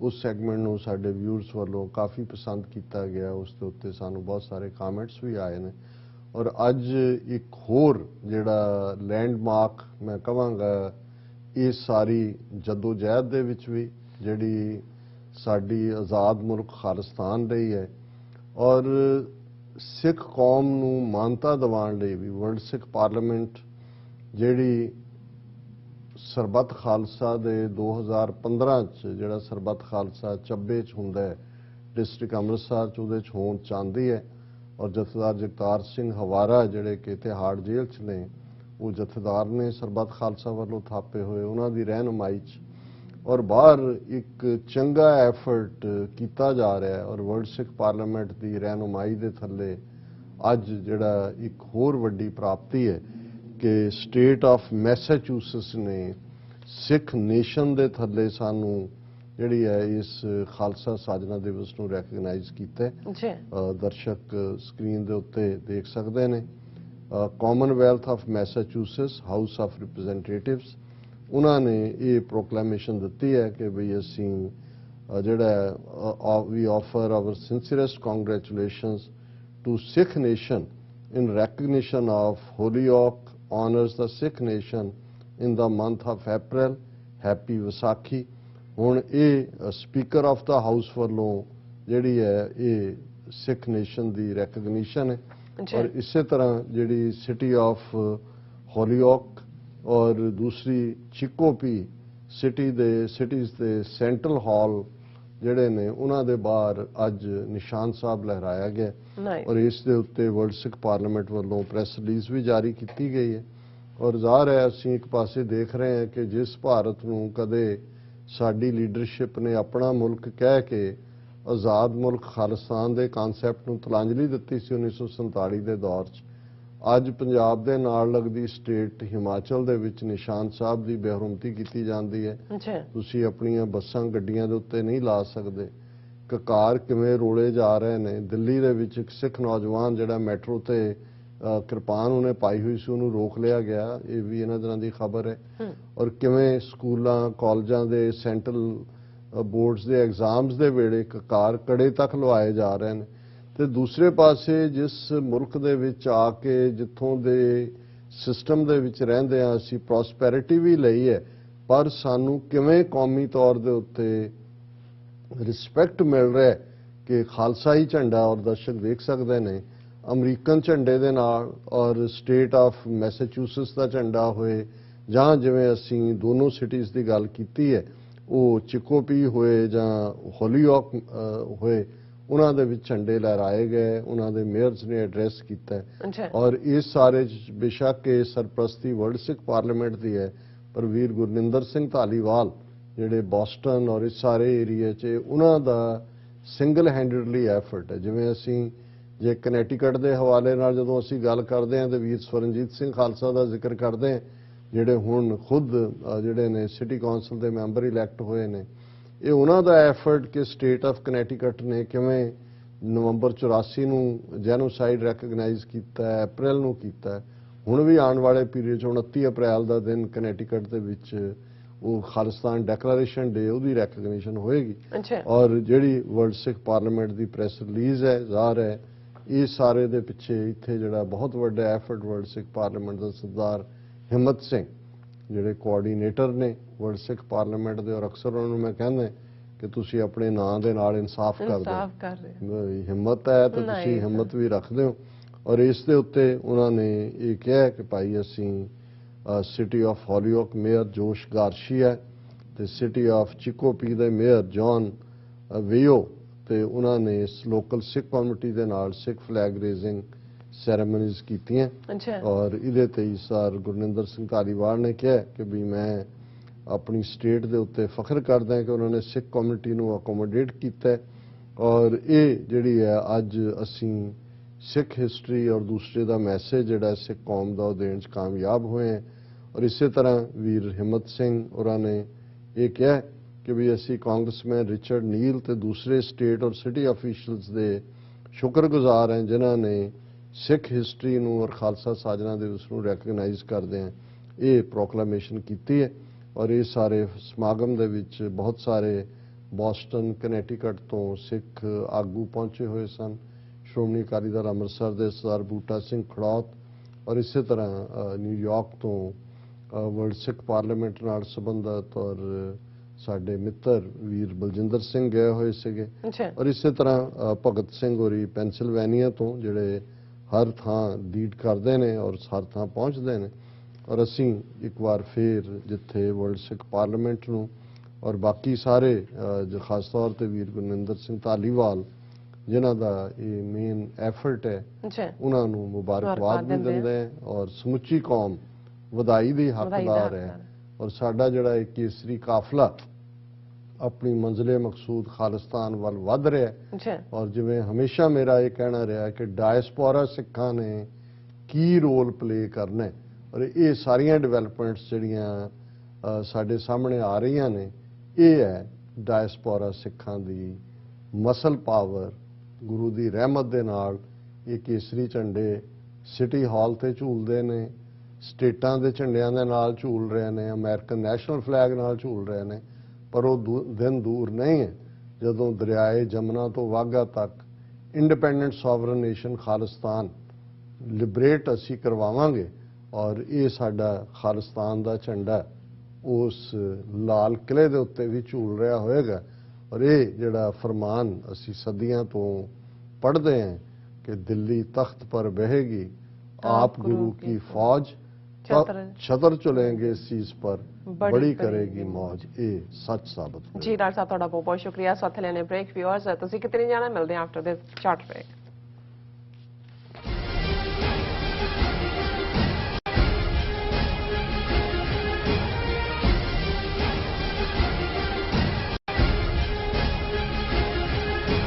ਕੀ ਤੁਹਾਨੂੰ 30, 40 ਜਾਂ 50 ਦਿਨ ਵੇਟ ਕਰਨੀ ਪੈ ਰਹੀ ਹੈ ਤੁਹਾਡੇ ਚੈੱਕ ਲਈ ਫਿਰ ਬ੍ਰੋਕਰਾਂ ਪਿੱਛੇ ਭੱਜਦੇ ਫਿਰਦੇ ਹੋ ਪੈਸੇ ਲਈ ਬਹੁਤ ਜ਼ਿਆਦਾ ਟਾਈਮ ਵੇਸਟ ਹੋ ਜਾਂਦਾ ਇਦਾਂ ਤਾਂ ਜੇ ਤੁਸੀਂ ਅੱਜ ਹੀ ਪੈਸੇ ਲੈਣੇ ਤਾਂ ਬਾਬਟੇਲ ਨੂੰ ਕਾਲ ਕਰੋ ਬਾਬਟੇਲ ਤੁਹਾਡੀਆਂ ਇਨਵੌਇਸਸ ਸੇਮ ਡੇ ਫੰਡ ਕਰ ਸਕਦੇ ਹਨ for a small fee no contract no reserve and no hidden fees ਅੱਜ ਹੀ ਕਾਲ ਕਰੋ ਬਾਬਟੇਲ ਨੂੰ ਤੇ ਤੁਹਾਡਾ ਪਹਿਲਾ ਮਹੀਨਾ ਫ੍ਰੀ 410 204 2084 ਅਗੇਨ 410 204 20 ਯੂਕੇ ਅਤੇ ਜਨੇਵਾ ਤੋਂ ਬਾਅਦ ਖਾਲਿਸਤਾਨ ਰੈਫਰੈਂਡਮ ਦੀਆਂ ਵੋਟਾਂ ਦਾ ਅਗਲਾ ਪੜਾਅ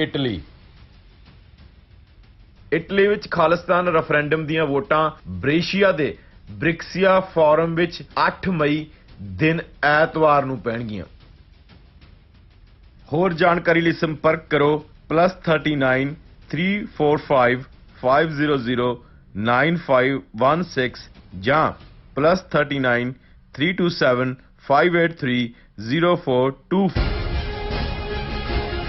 ਦਰਸ਼ਕੋ ਬ੍ਰੇਕ ਤੋਂ ਬਾਅਦ ਆਪਾਂ ਤੁਹਾਨੂੰ ਸਭ ਨੂੰ ਜੀ ਆਇਆਂ ਕਹਿੰਦੇ ਆ ਸੋ ਵਿਊਅਰਸ ਹੁਣ ਆਪਾਂ ਗੱਲਬਾਤ ਕਰਨ ਜਾ ਰਹੇ ਹਾਂ ਪੰਜਾਬ ਦੇ ਹਵਾਲੇ ਨਾਲ ਕਿ ਪੰਜਾਬ ਵਿੱਚ ਦਿੱਲੀ ਦੇ ਹਾਕਮਾਂ ਵੱਲੋਂ ਸਿੱਖ ਆਬਾਦੀ ਦਾ ਤਵਾਜ਼ਨ ਵਿਗਾੜਿਆ ਜਾ ਰਿਹਾ ਹੈ ਸੋ ਯੂਪੀ ਬਿਹਾਰ ਦੇ ਭਈਆਂ ਨੂੰ ਪੰਜਾਬ ਵਿੱਚ ਸੈਟਲ ਕੀਤਾ ਜਾ ਰਿਹਾ ਹੈ ਦੂਸਰੇ ਪਾਸੇ ਸਿੱਖ ਪਰਿਵਾਰਾਂ ਵਿੱਚ ਸਿਰਫ ਇੱਕ ਬੱਚਾ ਪੈਦਾ ਕਰਨ ਦਾ ਰੁਝਾਨ ਜਿਹੜਾ ਬੜੀ ਤੇਜ਼ੀ ਨਾਲ ਵਧ ਰਿਹਾ ਹੈ ਸੋ ਵੀਰ ਨਵਰੂਪ ਸਿੰਘ ਜੀ ਨੇ ਇਸ ਇਸ਼ੂ ਦੇ ਉੱਤੇ ਸਿੱਖ ਕੌਮ ਨੂੰ ਖਬਰਦਾਰ ਕੀਤਾ ਹੈ ਕਿ ਉਹ ਖੁਦ ਹੀ ਹੌਲੀ-ਹੌਲੀ ਆਪਣੀ ਨਸਲਕੁਸ਼ੀ ਕਰ ਰਹੇ ਹਨ ਸੋ ਇਸ ਬਾਰੇ ਆਪਾਂ ਗੱਲਬਾਤ ਕਰਨ ਜਾ ਰਹੇ ਹਾਂ ਸੋ ਅਸੀਂ ਚਾਹਾਂਗੇ ਕਿ ਤੁਸੀਂ ਇਸੇ ਤਰ੍ਹਾਂ ਬਣੇ ਰਹਿਣਾ ਦੇਖਣ ਸੁਣਨ ਲਿਖਣ ਲਈ ਤੁਹਾਡਾ ਸਭ ਦਾ ਬਹੁਤ-ਬਹੁਤ ਧੰਨਵਾਦ ਜੀ ਡਾਕਟਰ ਸਾਹਿਬ ਕੀ ਵਿਚਾਰਾਂ देखो ये इशू तो कोई नवा नहीं है पिछले काफ़ी पीरीयड दे विच एक साडे वीर अमरदीप सिंह ने कैलीफोर्निया च जिहड़े गुरमत दी सोझी रखते हैं वो तो स्टेज तो भी और हमेशा उन्हां दा हुंदा है कि अपने ये जिहड़ा अज रुझान सिखां च आ गया कि सिर्फ एक बच्चा करना है ਕਿ ਇਹਦੇ ਨਾਲ ਅਸੀਂ ਤਾਂ ਆਪਣੀ ਪੋਪੂਲੇਸ਼ਨ ਨੂੰ ਆਪ ਹੀ ਜਿਹੜਾ ਘਟਾ ਨਹੀਂ ਰਹੇ, ਅਸੀਂ ਖਤਮ ਕਰ ਰਹੇ ਹਾਂ। ਜੀ।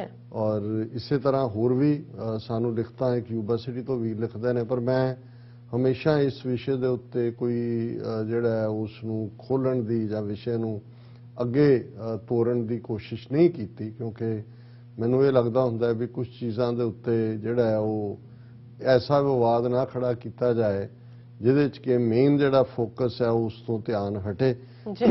ਪਰ ਸਾਡੇ ਵੀਰ ਨਵਰੂਪ ਸਿੰਘ ਜਿਹੜੇ ਅਕਸਰ ਸਾਨੂੰ ਸਟੋਰੀਜ਼ ਵੀ ਭੇਜਦੇ ਨੇ, ਫੇਸਬੁੱਕ ਦੇ ਉੱਤੇ ਵੀ ਜਿਹੜਾ ਉਹਨਾਂ ਦੇ ਕਾਮੈਂਟ ਹੁੰਦੇ ਨੇ ਔਰ ਬੜੇ ਸੁਲਝੇ ਹੋਏ ਵੀਰ ਨੇ, ਉਹਨਾਂ ਦੀ ਜਦੋਂ ਮੈਂ ਲਿਖਤ ਕੱਲ ਦੇਖੀ ਤੇ ਮੈਨੂੰ ਲੱਗਿਆ ਵੀ ਮੈਂ ਇਹ ਨਹੀਂ ਹੈ ਵੀ ਇਹਦੇ ਤੇ ਸਾਡਾ ਜਾਂ ਕਿਸੇ ਦਾ ਕੀ ਇਹਨੂੰ ਅਸੀਂ ਓਪਨ ਕਰ ਰਹੇ ਹਾਂ ਫॉर ਡਿਸਕਸ਼ਨ ਕਿ ਵੀ ਇਸ ਸਾਰੇ ਦੇ ਉੱਤੇ, ਕਿਉਂਕਿ ਇਹਦੇ ਬਹੁਤ ਸਾਰੇ ਐਂਗਲ ਨੇ, ਇਕੱਲਾ ਇਹ ਇੰਨਾ ਸਿੰਪਲਿਸਟਿਕ ਇਸ਼ੂ ਨਹੀਂ ਹੈ। ਲੇਕਿਨ ਜੋ ਵੀਰ ਨਵਰੂਪ ਸਿੰਘ ਹੋਰਾਂ ਨੇ ਕਿਹਾ ਇਸ ਦੇ ਵਿੱਚ ਵਜਨ ਹੈ। ਔਰ ਜੇ ਅਸੀਂ ਹਕੀਕਤ ਪੰਜਾਬ ਦੇ ਵਿੱਚ ਜਿਵੇਂ ਤੁਸੀਂ ਕਿਹਾ ਡੈਮੋਗ੍ਰਾਫੀ ਬਦਲ ਰਹੀ ਹੈ, ਔਰ ਡੈਮੋਗ੍ਰਾਫੀ 'ਚ ਅਲਟੀਮੇਟਲੀ ਜੇ ਅਸੀਂ ਇਹ ਦੇਖੀਏ ਕਿ ਇੱਕ ਬੜੇ ਪਲੈਨਡ ਤਰੀਕੇ ਦੇ ਨਾਲ ਪੰਜਾਬ ਦੇ ਵਿੱਚੋਂ ਤਾਂ, ਕਿਉਂਕਿ ਅਨਐਮਪਲੋਇਮੈਂਟ ਔਰ ਇਸ ਕਿਸਮ ਦੇ ਹਾਲਾਤ ਪੈਦਾ ਕੀਤੇ ਨੇ ਵੀ ਨੌਜਵਾਨ 1.5 ਲੱਖ ਨੌਜਵਾਨ ਐਵਰੇਜ 2 ਲੱਖ ਤੱਕ ਵੀ ਸਾਲ ਦਾ ਉੱਥੋਂ ਨਿਕਲ ਰਿਹਾ, ਔਰ ਬੜੇ ਸਿਸਟਮੈਟਿਕ ਢੰਗ ਦੇ ਨਾਲ ਪੰਜਾਬ ਦੇ ਵਿੱਚ ਲਿਆ ਕੇ ਯੂਪੀ ਬਿਹਾਰ ਦੇ ਭਈਏ ਉਹਨਾਂ ਦੀਆਂ ਪਰਮਾਨੈਂਟ ਕਾਲੋਨੀਜ਼, ਉਹਨਾਂ ਨੂੰ ਵੋਟ ਦਾ ਹੱਕ। ਔਰ ਦੂਸਰਾ ਅਸੀਂ ਇਹ ਵੀ ਮਾਈਗ੍ਰੇਸ਼ਨ ਦੇਖ ਰਹੇ ਹਾਂ ਕਿਉਂਕਿ ਜੋ ਹਿੰਦੂ ਤਵੀਆਂ ਦੀ ਨੀਤੀ ਹੈ ਉਹਦੇ ਥੱਲੇ ਯੂਪੀ ਬਿਹਾਰ ਔਰ ਦੂਸਰੀ ਥਾਵਾਂ ਤੇ ਘੱਟ ਗਿਣਤੀ ਲੋਕ ਮੁਸਲਮਾਨ ਹੋਣ, ਦਲਿਤ ਹੋਣ, ਉਹ ਤਕਲੀਫ 'ਚ ਨੇ, ਜੰਮੂ ਕਸ਼ਮੀਰ ਹੋਏ, ਸੋ ਉਹ ਵੀ ਮਾਈਗ੍ਰੇਟ ਕਰ ਰਹੇ ਨੇ ਪੰਜਾਬ 'ਚ। ਹੁਣ ਜੇ ਤੁਸੀਂ ਸੈਂਸਸ ਫਿਗਰਸ ਦੇਖੋ ਤਾਂ ਉਹਦੇ 'ਚ ਪਾਪੂਲੇਸ਼ਨ ਜਿਹੜੀ ਹੈ ਉਹ ਆਲਮੋਸਟ 58-59% ਤੋਂ ਸ਼ੁਰੂ, ਹਾਲਾਂਕਿ ਮੈਨੂੰ ਇਹ ਲੱਗਦਾ ਵੀ ਅੱਜ ਵੀ ਪੰਜਾਬ ਸਿੱਖਾਂ ਦੀ ਆਬਾਦੀ 70% ਦੇ ਨੇੜੇ ਤੇੜੇ ਹੋਏਗੀ, ਪਰ 10% ਤਾਂ ਉਹ ਵੈਸੇ ਹੀ ਕੱਟ ਕੇ ਦਿੰਦੇ ਨੇ। ਪਰ ਜਿਸ ਤੇਜ਼ੀ ਨਾਲ ਡੈਮੋਗ੍ਰਾਫਿਕ ਚੇਂਜ ਹੋ ਰਹੀ ਹੈ ਔਰ ਜਿਹੜੇ ਪੰਜਾਬ ਦੇ ਵਿੱਚ ਆ ਕੇ ਸੈਟਲ ਹੋ ਰਹੇ ਨੇ, ਬਈਏ ਹੋਣ ਦੂਸਰੇ ਹੋਣ, ਉਹਨਾਂ ਦੇ 5-5 6-6 ਬੱਚੇ ਨੇ, ਤੇ ਇਧਰ ਜਿਹੜਾ ਰੁਝਾਨ ਹੈ ਸਿੱਖ ਪਰਿਵਾਰਾਂ ਦਾ ਉਹ ਪਹਿਲਾਂ ਹਮ ਦੋ ਹਮਾਰੇ ਦੋ ਸੀ, ਉਤੋਂ ਵੀ ਮੁੱਕ ਕੇ ਇੱਕ ਦੇ ਉੱਤੇ ਆ ਗਿਆ। ਔਰ ਨਤੀਜਾ ਇਹ ਹੈ ਵੀ ਜਿਵੇਂ ਪਾਰਸੀ ਪਾਪੂਲੇਸ਼ਨ ਬਿਲਕੁਲ ਡਿਵਿੰਡਲ ਹੋ ਕੇ ਆਲਮੋਸਟ ਹੋਰ 2 ਸੈਂਸਸ ਤੱਕ ਭਾਰਤ ਦੇ ਵਿੱਚ ਪਾਰਸੀਆਂ ਦੀ ਪਾਪੂਲੇਸ਼ਨ ਨਹੀਂ ਬਚੇਗੀ।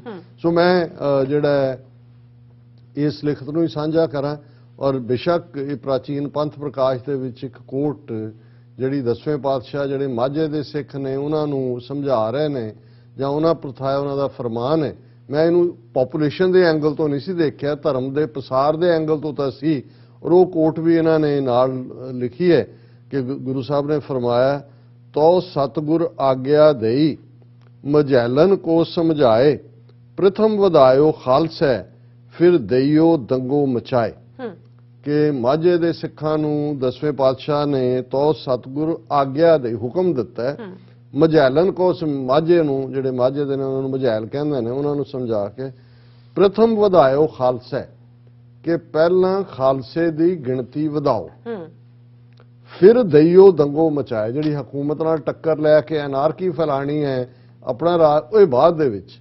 ਹੁਣ ਇਹ ਜ਼ਾਹਰ ਹੈ ਧਰਮ ਪ੍ਰਚਾਰ ਨਾਲ ਵੀ ਜੁੜੀ ਹੋਈ ਗੱਲ ਹੈ ਕਿ ਭਾਈ ਜਿਹੜੇ ਵੀ ਲਾਈਕ ਮਾਈਂਡਡ ਜਾਂ ਸਿੱਖੀ ਦਾ ਪ੍ਰਚਾਰ ਕਰੋ, ਪਰ ਇਸ ਦੇ ਉੱਤੇ ਵੀ ਢੁਕਦਾ ਹੈ ਕਿ ਭਾਈ ਜੇ ਅਸੀਂ ਆਪਣੀ ਆਬਾਦੀ ਘਟਾਉਂਦੇ ਚਲੇ ਜਾਵਾਂਗੇ ਤਾਂ ਵਾਧਾ ਕਿੱਥੋਂ ਹੋਇਆ। ਔਰ ਵੀਰ ਨਵਰੂਪ ਸਿੰਘ ਹੋਰਾਂ ਨੇ ਲਿਖਿਆ, ਸਿੱਖਸ ਆਰ ਕਮਿਟਿੰਗ ਏ ਸਲੋ ਸੁਸਾਈਡ ਇਨ ਪੰਜਾਬ, ਕਿ ਅਸੀਂ ਆਪਣੀ ਨਸਲਕੁਸ਼ੀ ਆਪ ਹੀ ਕਰ ਰਹੇ ਹਾਂ ਬਾਈ ਨਾਟ ਹੈਵਿੰਗ ਐਟ ਲੀਸਟ 3 ਕਿਡਸ ਪਰ ਕਪਲ, ਕਿ ਇੱਕ ਜੋੜੇ ਦੇ ਘੱਟੋ ਘੱਟ 3 ਬੱਚੇ ਨਾ ਹੋਣਾ।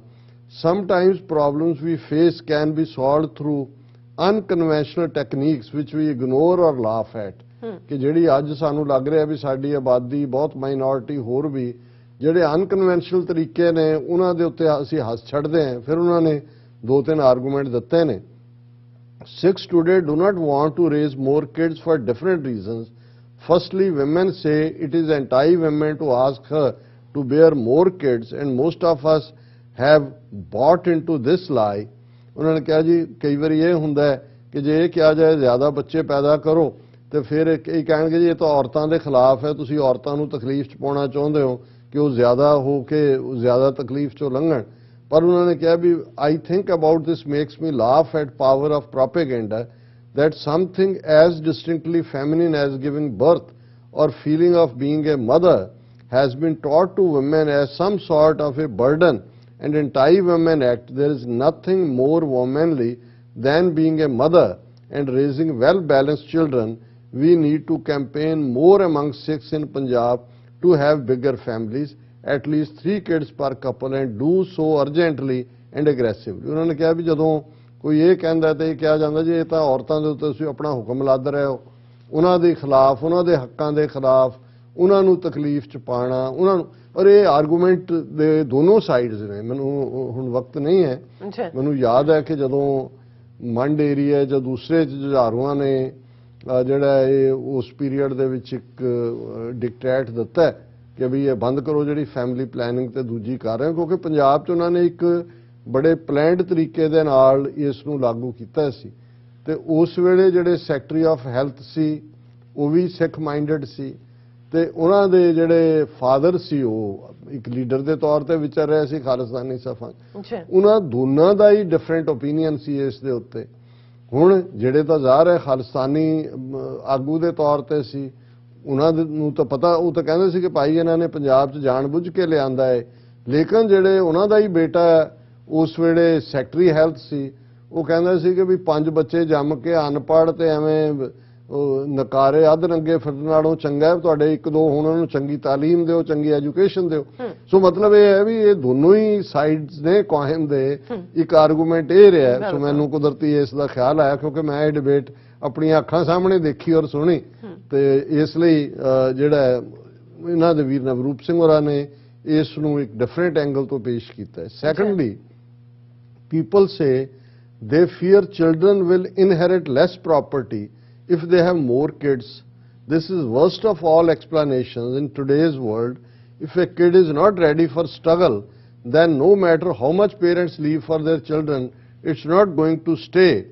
ਹੁਣ ਕਿਉਂਕਿ ਬਹੁਤ ਵਾਰੀ ਇਹ ਕਿਹਾ ਜਾਂਦਾ ਜੀ ਜ਼ਮੀਨ ਤਾਂ ਪਹਿਲਾਂ ਹੀ ਨਹੀਂ ਰਹੀ, ਹੋਰ ਜੰਮੋਗੇ ਤਾਂ ਉਹਨਾਂ ਦੇ ਕੋਲ ਤਾਂ ਚੱਪਾ ਜ਼ਮੀਨ ਦਾ ਆਏਗਾ ਜੀ, ਪ੍ਰਾਪਰਟੀ ਨਹੀਂ ਰਹੇਗੀ। ਫਿਰ ਉਹਨਾਂ ਨੇ ਕਿਹਾ ਵੀ ਮੈਂ ਆਪਣੀ ਪਰਸਨਲ ਲਾਈਫ 'ਚ ਦੇਖਦਾ, I have seen the most successful people are the ones who had less recourses, and the ones who had it or platter have not been able to cash it, as they were never worried about anything and gave away whatever they had.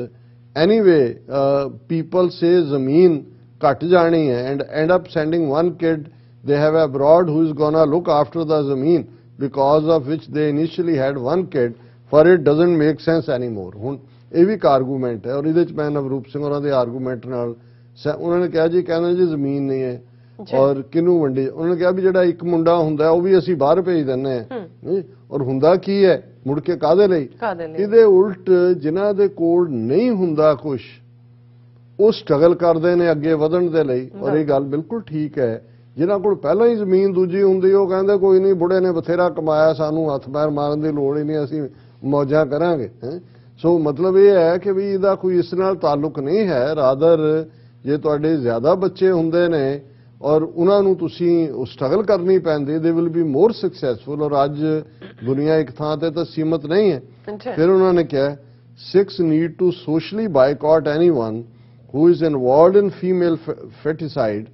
It is against Sikhi and is suicidal. Rather, more Mata Raj Kaurs we have, more Ranjit Singhs they bear. ਇਹ ਵੀ ਬਿਲਕੁਲ ਠੀਕ ਨੁਕਤਾ ਹੈ। ਇਹ ਬੱਚੀ ਨੂੰ ਕੁੱਖ 'ਚ ਹੀ ਮਾਰ ਦੇਣਾ, ਔਰ ਇੱਕ ਸਟੇਜ ਇੰਨੀ ਸ਼ਰਮਨਾਕ ਸੀ ਪੰਜਾਬ ਦੇ ਵਿੱਚ, ਹੁਣ ਥੋੜਾ ਬੈਟਰ ਹੋਇਆ ਕਿ 1000 ਮੁੰਡੇ ਦੇ ਪਿੱਛੇ 750 ਦੇ ਕਰੀਬ ਬੱਚੀਆਂ ਸੀ। ਸੋ ਉਹਦੇ 'ਚੋਂ ਤੁਸੀਂ ਕਿੰਨਾ ਕੁਝ ਦੇਖਦੇ ਹੋ। ਇਹੀ ਨਹੀਂ ਵੀ ਤੁਹਾਡੀ ਅੱਗੋਂ ਔਲਾਦ ਵਿਆਹ ਨਹੀਂ ਹੁੰਦੇ, ਫਿਰ ਕੀ ਹੈ ਵੀ ਲੈ ਆਓ ਮੁੱਲ ਦੀ ਤੀਵੀਂ, ਕੋਈ ਬਿਹਾਰ ਯੂਪੀ ਦੂਜੇ, ਫਿਰ ਉਹ ਅੱਗੋਂ ਨਸਲ ਦੇਖ ਲਓ ਕੀ ਹੈ, ਜਾਂ ਇਮੋਰਲ ਐਕਟੀਵਿਟੀ। ਸੋ ਇਹ ਬਿਲਕੁਲ ਠੀਕ ਹੈ, ਕੁਦਰਤ ਨੇ ਇੱਕ ਬੈਲੈਂਸ ਰੱਖਿਆ ਹੋਇਆ। ਉਹਨਾਂ ਨੇ ਕਿਹਾ ਵੀ ਬਾਈਕਾਟ ਕਰੋ ਜਿਹੜੇ ਇਸ ਕਿਸਮ ਦੀ ਕੋਈ ਵੀ ਹਰਕਤ ਕਰਦੇ ਨੇ, ਬੱਚੀਆਂ ਨੂੰ ਕੁੱਖ 'ਚ ਮਾਰਨ ਦੀ ਗੱਲ। ਔਰ ਉਹਨਾਂ ਨੇ ਰਾਜ ਕੌਰ, ਮਹਾਰਾਜਾ ਰਣਜੀਤ ਸਿੰਘ ਦੀ ਮਾਤਾ ਦਾ ਨਾਂ ਰਾਜ ਕੌਰ ਸੀ, ਕਿ ਭਾਈ ਜੇ ਤੁਸੀਂ ਰਾਜ ਕੌਰਾਂ ਹੀ ਨਹੀਂ ਜੰਮੋਗੇ ਤੇ ਰਣਜੀਤ ਸਿੰਘ ਕਿੱਥੋਂ ਜੰਮਣਗੇ। ਫਿਰ ਮੋਰ people are not just more humans, they are more possibilities. human resource is the biggest asset, and a nation can have a brute majority of Sikhs in Punjab will open a lot of possibilities for Sikhs in all the surrounding territories we claim. They obviously are not going to fall without Sikhs being present physically over there. No civilization have ever died off because of bigger population. Ones with lesser population do get pushed back and subjugate. ਇਹ ਵੀ ਬਿਲਕੁਲ ਠੀਕ strong argument ਹੈ ਕਿ ਹੁਣ China ਜਾਂ India, ਹੁਣ ਬਹੁਤ ਵਾਰ ਇਹ ਹੁੰਦਾ ਹੈ ਤੁਹਾਡੇ ਕੋਲ ਜੋ ਤੁਸੀਂ ਰਿਸੋਰਸ ਦੇਖਦੇ ਹੋ ਮੈਨ ਪਾਵਰ, ਅੱਛਾ, ਔਰ ਅਲਟੀਮੇਟਲੀ ਯੂਰਪ ਦੇ ਵਿੱਚ ਇਸ ਵੇਲੇ ਸਭ ਤੋਂ ਵੱਡੀ ਪ੍ਰੋਬਲਮ ਆ ਰਹੀ ਹੈ ਕਿ ਉਹ ਇੰਟਰਸਟਿਡ ਹੀ ਨਹੀਂ ਹੈਗੇ ਬੱਚੇ ਪੈਦਾ ਕਰਨ 'ਚ। ਉਹ ਜਿਸ ਕਿਸਮ ਦੇ ਨਵੇਂ ਕਨਸੈਪਟ ਆ ਗਏ ਨੇ, ਲਿਵ ਇਨ ਪਾਰਟਨਰਸ਼ਿਪ ਤੇ ਫਲਾਣਾ ਢਿਮਕਾ, ਔਰ ਉਹਨਾਂ ਦਾ ਪੋਪ ਤੋਂ ਰਹਿ ਕੇ ਉਹ ਵਰਿਡ ਨੇ ਕਿ ਮੁੱਕ ਰਹੇ ਨੇ ਸਾਡੇ ਕ੍ਰਿਸਚੀਅਨ। ਹੁਣ ਦੂਸਰੇ ਪਾਸੇ ਅਸੀਂ ਦੇਖਦੇ ਹਾਂ ਵੀ ਇਹੀ ਜੇ ਅਸੀਂ ਵਨ ਚਾਈਲਡ ਦੇ ਉੱਤੇ ਰਵਾਂਗੇ, ਅਲਟੀਮੇਟ ਉਹਨਾਂ ਨੇ ਕਿਹਾ ਵੀ ਜ਼ਿਆਦਾ ਬੱਚੇ ਹੋਣਾ ਤੁਹਾਡੀ ਸਿਵਲਾਈਜੇਸ਼ਨ ਪੰਜਾਬ, ਫਿਰ ਤੁਸੀਂ ਗਵਾਂਢ ਦੇ ਸੂਬਿਆਂ 'ਚ ਵੀ ਦੂਜਾ, ਅਦਰਵਾਈਜ਼ ਤਾਂ ਅਸੀਂ ਹੋਰ ਅਗਲੇ 30 40 50 ਸਾਲ 'ਚ ਵੈਸੇ ਹੀ ਅੱਗੇ ਹੀ ਮਾਈਨੋਰਿਟੀ ਹੈ, ਬਿਲਕੁਲ ਹੀ ਜਿਹੜਾ ਉਹ ਆਟੇ 'ਚ ਲੂਣ ਵਾਂਗ ਅਸੀਂ ਹੋ ਜਾਾਂਗੇ। ਔਰ ਇਹ ਉਹਨਾਂ ਨੇ ਅੱਗੋਂ ਕਿਹਾ India is what ever it is today because of only one reason, that it has 1.4 billion people. China is whatever, it is largely due to its human resources, though they have handled it well and have shown exemplary growth unknown in history of humankind. America having $21 trillion economy to some part be attributed to its robust population. ਹੁਣ America ਦੁਨੀਆ ਦਾ ਤੀਸਰਾ ਵੱਡਾ ਮੁਲਕ ਬਣ ਗਿਆ ਆਬਾਦੀ ਦੇ ਲਿਹਾਜ਼ ਨਾਲ, ਚਾਈਨਾ, ਭਾਰਤ ਔਰ ਭਾਰਤ ਤੋਂ ਬਾਅਦ। ਉਹਨਾਂ ਨੇ ਕਿਹਾ ਵੀ ਇਹਦੇ 'ਚ ਵੱਡਾ ਰੀਜ਼ਨ ਜਿਹੜਾ ਹੈ ਉਹ ਤੁਹਾਡਾ ਪੋਪੂਲੇਸ਼ਨ ਇੱਕ ਸਟਰੋਂਗ ਵਿਕਟ ਹੈ। no matter what we say or do, unless Sikhs are at least 70% in Punjab, Sikh hold on Punjab will loosen। ਕਿ ਵੀ ਜੇ ਅਸੀਂ 70% ਤੱਕ ਆਪਣੀ ਆਬਾਦੀ ਨਹੀਂ ਰੱਖਦੇ, ਹੌਲੀ ਹੌਲੀ ਸਾਡਾ ਹੋਲਡ ਪੰਜਾਬ ਤੇ ਲੂਜ਼ ਹੋਏਗਾ। ਇਹ brute majority gives you a lot of humans and a lot of humans make a nation। ਕਿ ਮੈਜੋਰਟੀ ਹੈ ਤਾਂ ਬੰਦੇ ਨੇ, ਉਹਦੇ ਨਾਲ ਹੀ ਤੁਹਾਡਾ ਨੇਸ਼ਨ ਬਣਦਾ ਹੈ। Days are gone when you could rule with 40% population probably। if we had a majority back then, there would have been no need for dogras and mishas in administration. We can celebrate the fact we ruled with 14%, but should accept that placing the same bet today is not realistic, and even if we get in power with a lower population, we won't be able to retain power for longer, same as last time. It's not going to be long before India or the Pakistan, depending on who's more powerful, grabs us by the neck with millions inside supporting them। ਇਹਨਾਂ ਨੇ ਮਹਾਰਾਜਾ ਰਣਜੀਤ ਸਿੰਘ ਦੇ ਰਾਜ ਦੀ ਗੱਲ ਕੀਤੀ ਹੈ ਕਿ ਉਦੋਂ ਸਿੱਖ 12-13% ਸੀ ਸਾਰੀ ਆਬਾਦੀ ਦਾ, ਪਰ ਉਦੋਂ ਕੋਈ ਵੋਟਾਂ ਨਾਲ ਤਾਂ ਨਹੀਂ ਸੀ ਰਾਜ ਮਿਲਦੇ, ਤਾਕਤ ਨਾਲ ਸੀ। ਤੇ ਜੇ ਉਹਨਾਂ ਨੇ ਕਿਹਾ ਵੀ ਜੇ ਉਦੋਂ ਵੀ ਅਸੀਂ ਮੈਜੋਰਟੀ 'ਚ ਹੁੰਦੇ ਤਾਂ ਫਿਰ ਸਾਨੂੰ ਇਹ ਜੰਮੂ ਦੇ ਡੋਗਰੇ ਤੇ ਯੂਪੀ ਦੇ ਮਿਸ਼ਰਾਂ ਦੀ ਲੋੜ ਤਾਂ ਨਾ ਪੈਂਦੀ ਜਿਨ੍ਹਾਂ ਨੇ ਮੁੜ ਕੇ ਰਾਜ ਨੂੰ ਡੁਬੋਇਆ। ਇਹ ਬਿਲਕੁਲ ਠੀਕ ਆਰਗੂਮੈਂਟ ਹੈ ਕਿ ਇਨ ਦਾ ਐਂਡ ਆਫ ਦਾ ਡੇ ਜੇ ਤੁਸੀਂ ਆਲਰੇਡੀ ਮਾਈਨੋਰਿਟੀ 'ਚੋਂ, ਐਵੇਂ ਨਹੀਂ ਇਜ਼ਰਾਈਲ ਹੋਏ ਜਾਂ ਹੋਰ ਵੀ ਚੈਚਨੀਆ ਵਰਗੇ ਥਾਵਾਂ ਨੇ, ਹੁਣ ਇਜ਼ਰਾਈਲ ਤਾਂ ਐਕਸਟਰਾ ਜਿਹਨਾਂ ਦੇ ਬੱਚੇ ਹੁੰਦੇ ਨੇ ਉਹਨਾਂ ਨੂੰ ਰਿਵਾਰਡ ਦਿੰਦੇ ਨੇ, ਫੀਸ ਔਰ ਦੂਸਰਾ ਦਿੰਦੇ ਨੇ, ਕਿਉਂਕਿ ਮਾਈਨੋਰਿਟੀ 14-15 ਮਿਲੀਅਨ ਨੇ, ਉਹਨਾਂ ਨੂੰ ਵੀ ਹੈ ਵੀ ਸਾਡੀ ਆਬਾਦੀ ਜਿਹੜੀ ਹੈ ਘਟਦੀ ਘਟ ਨਾ ਜਾਏ। ਸੋ ਅਖੀਰ 'ਚ ਉਹਨਾਂ ਨੇ ਕਿਹਾ this should be our top priority if we are to take the fight to next level। The saddest part is Panthak Singhs having 1 or 2 kids। ਉਹਨਾਂ ਨੇ ਕਿਹਾ ਵੀ ਜੇ ਇਸ ਨੂੰ ਅਸੀਂ ਅੱਗੇ ਲੈ ਕੇ ਜਾਣਾ ਤੇ ਫਿਰ ਸਾਨੂੰ ਇਸ ਦੇ ਉੱਤੇ ਗੌਰ ਕਰਨਾ ਪਏਗਾ, ਔਰ ਅਸੀਂ ਇਸ ਨੂੰ ਸਬਜੈਕਟ ਟੂ ਡਿਸਕਸ਼ਨ ਰੱਖਿਆ। ਹੋਰ ਵੀ ਇਹਦੇ ਤੇ ਕੋਈ ਆਰਗੂਮੈਂਟ, ਕਾਊਂਟਰ ਆਰਗੂਮੈਂਟ ਵੀ ਹੋਏਗਾ, ਅਸੀਂ ਡਿਸਕਸ ਕਰਾਂਗੇ। ਹੁਣ ਤੁਸੀਂ ਬ੍ਰੇਕ ਲੈ ਲਓ। ਵਿਊਅਰਸ ਤੁਸੀਂ ਇਸੇ ਤਰ੍ਹਾਂ ਹੀ ਬਣੇ ਰਹਿਣਾ, ਮਿਲਦੇ ਹਾਂ ਛੋਟੇ ਜਿਹੇ ਬ੍ਰੇਕ ਤੋਂ ਬਾਅਦ।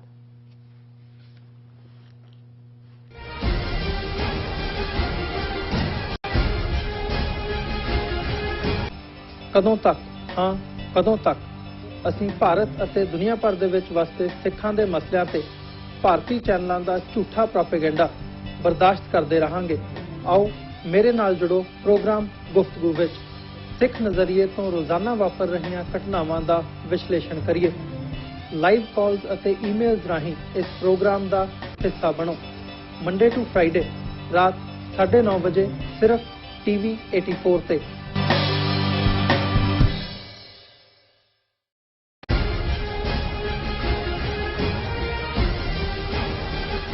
Viewers viewers welcome back to program. So viewers annual section ਵਿੱਚ ਆਪਾਂ ਗੱਲਬਾਤ ਕਰਨ ਜਾ ਰਹੇ ਹਾਂ ਕਿ ਲਗਭਗ 100 ਸਾਲ ਪਹਿਲਾਂ ਹੋਂਦ ਵਿੱਚ ਆਈ ਸ਼੍ਰੋਮਣੀ ਕਮੇਟੀ ਦਾ ਹੁਣ 1000 ਕਰੋੜ ਰੁਪਏ ਦਾ ਸਾਲਾਨਾ ਬਜਟ ਹੈ, ਪਰ ਸ਼੍ਰੋਮਣੀ ਕਮੇਟੀ ਹਰ ਫਰੰਟ ਤੇ ਫੇਲ ਹੋਈ ਹੈ ਅਤੇ ਸਿੱਖ ਕੌਮ ਦੇ ਪੱਲੇ ਨਿਰਾਸ਼ਤਾ ਹੀ ਨਿਰਾਸ਼ਤਾ ਹੈ।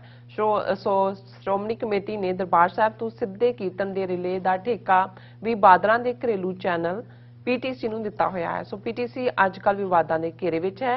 ਸੋ ਬਾਦਲਾਂ ਦੇ ਸਾਜੇ ਜਥੇਦਾਰ ਗਿਆਨੀ ਹਰਪ੍ਰੀਤ ਸਿੰਘ ਦਾ ਕਹਿਣਾ ਹੈ ਕਿ ਅਕਾਲ ਤਖਤ ਸਾਹਿਬ ਵੱਲੋਂ ਇੱਕ ਟੀਵੀ ਚੈਨਲ ਸਥਾਪਿਤ ਕੀਤਾ ਜਾਏਗਾ ਜਿਸ ਰਾਹੀਂ ਦਰਬਾਰ ਸਾਹਿਬ ਦੇ ਕੀਰਤਨ ਦਾ ਪ੍ਰਸਾਰਣ ਹੋਵੇਗਾ। ਸੋ ਇਸ ਬਾਰੇ ਆਪਾਂ ਗੱਲਬਾਤ ਕਰਨ ਜਾ ਰਹੇ ਹਾਂ, ਨਾਲ ਹੀ ਗੁਰਬਾਣੀ ਦੀਆਂ ਵਿਚਾਰਾਂ ਵੀ ਤੁਹਾਡੇ ਨਾਲ ਸਾਂਝੀਆਂ ਕੀਤੀਆਂ ਜਾ ਰਹੀਆਂ। ਸੋ ਅਸੀਂ ਚਾਹਾਂਗੇ ਕਿ ਤੁਸੀਂ ਇਸੇ ਤਰ੍ਹਾਂ ਹੀ ਬਣੇ ਰਹਿਣਾ।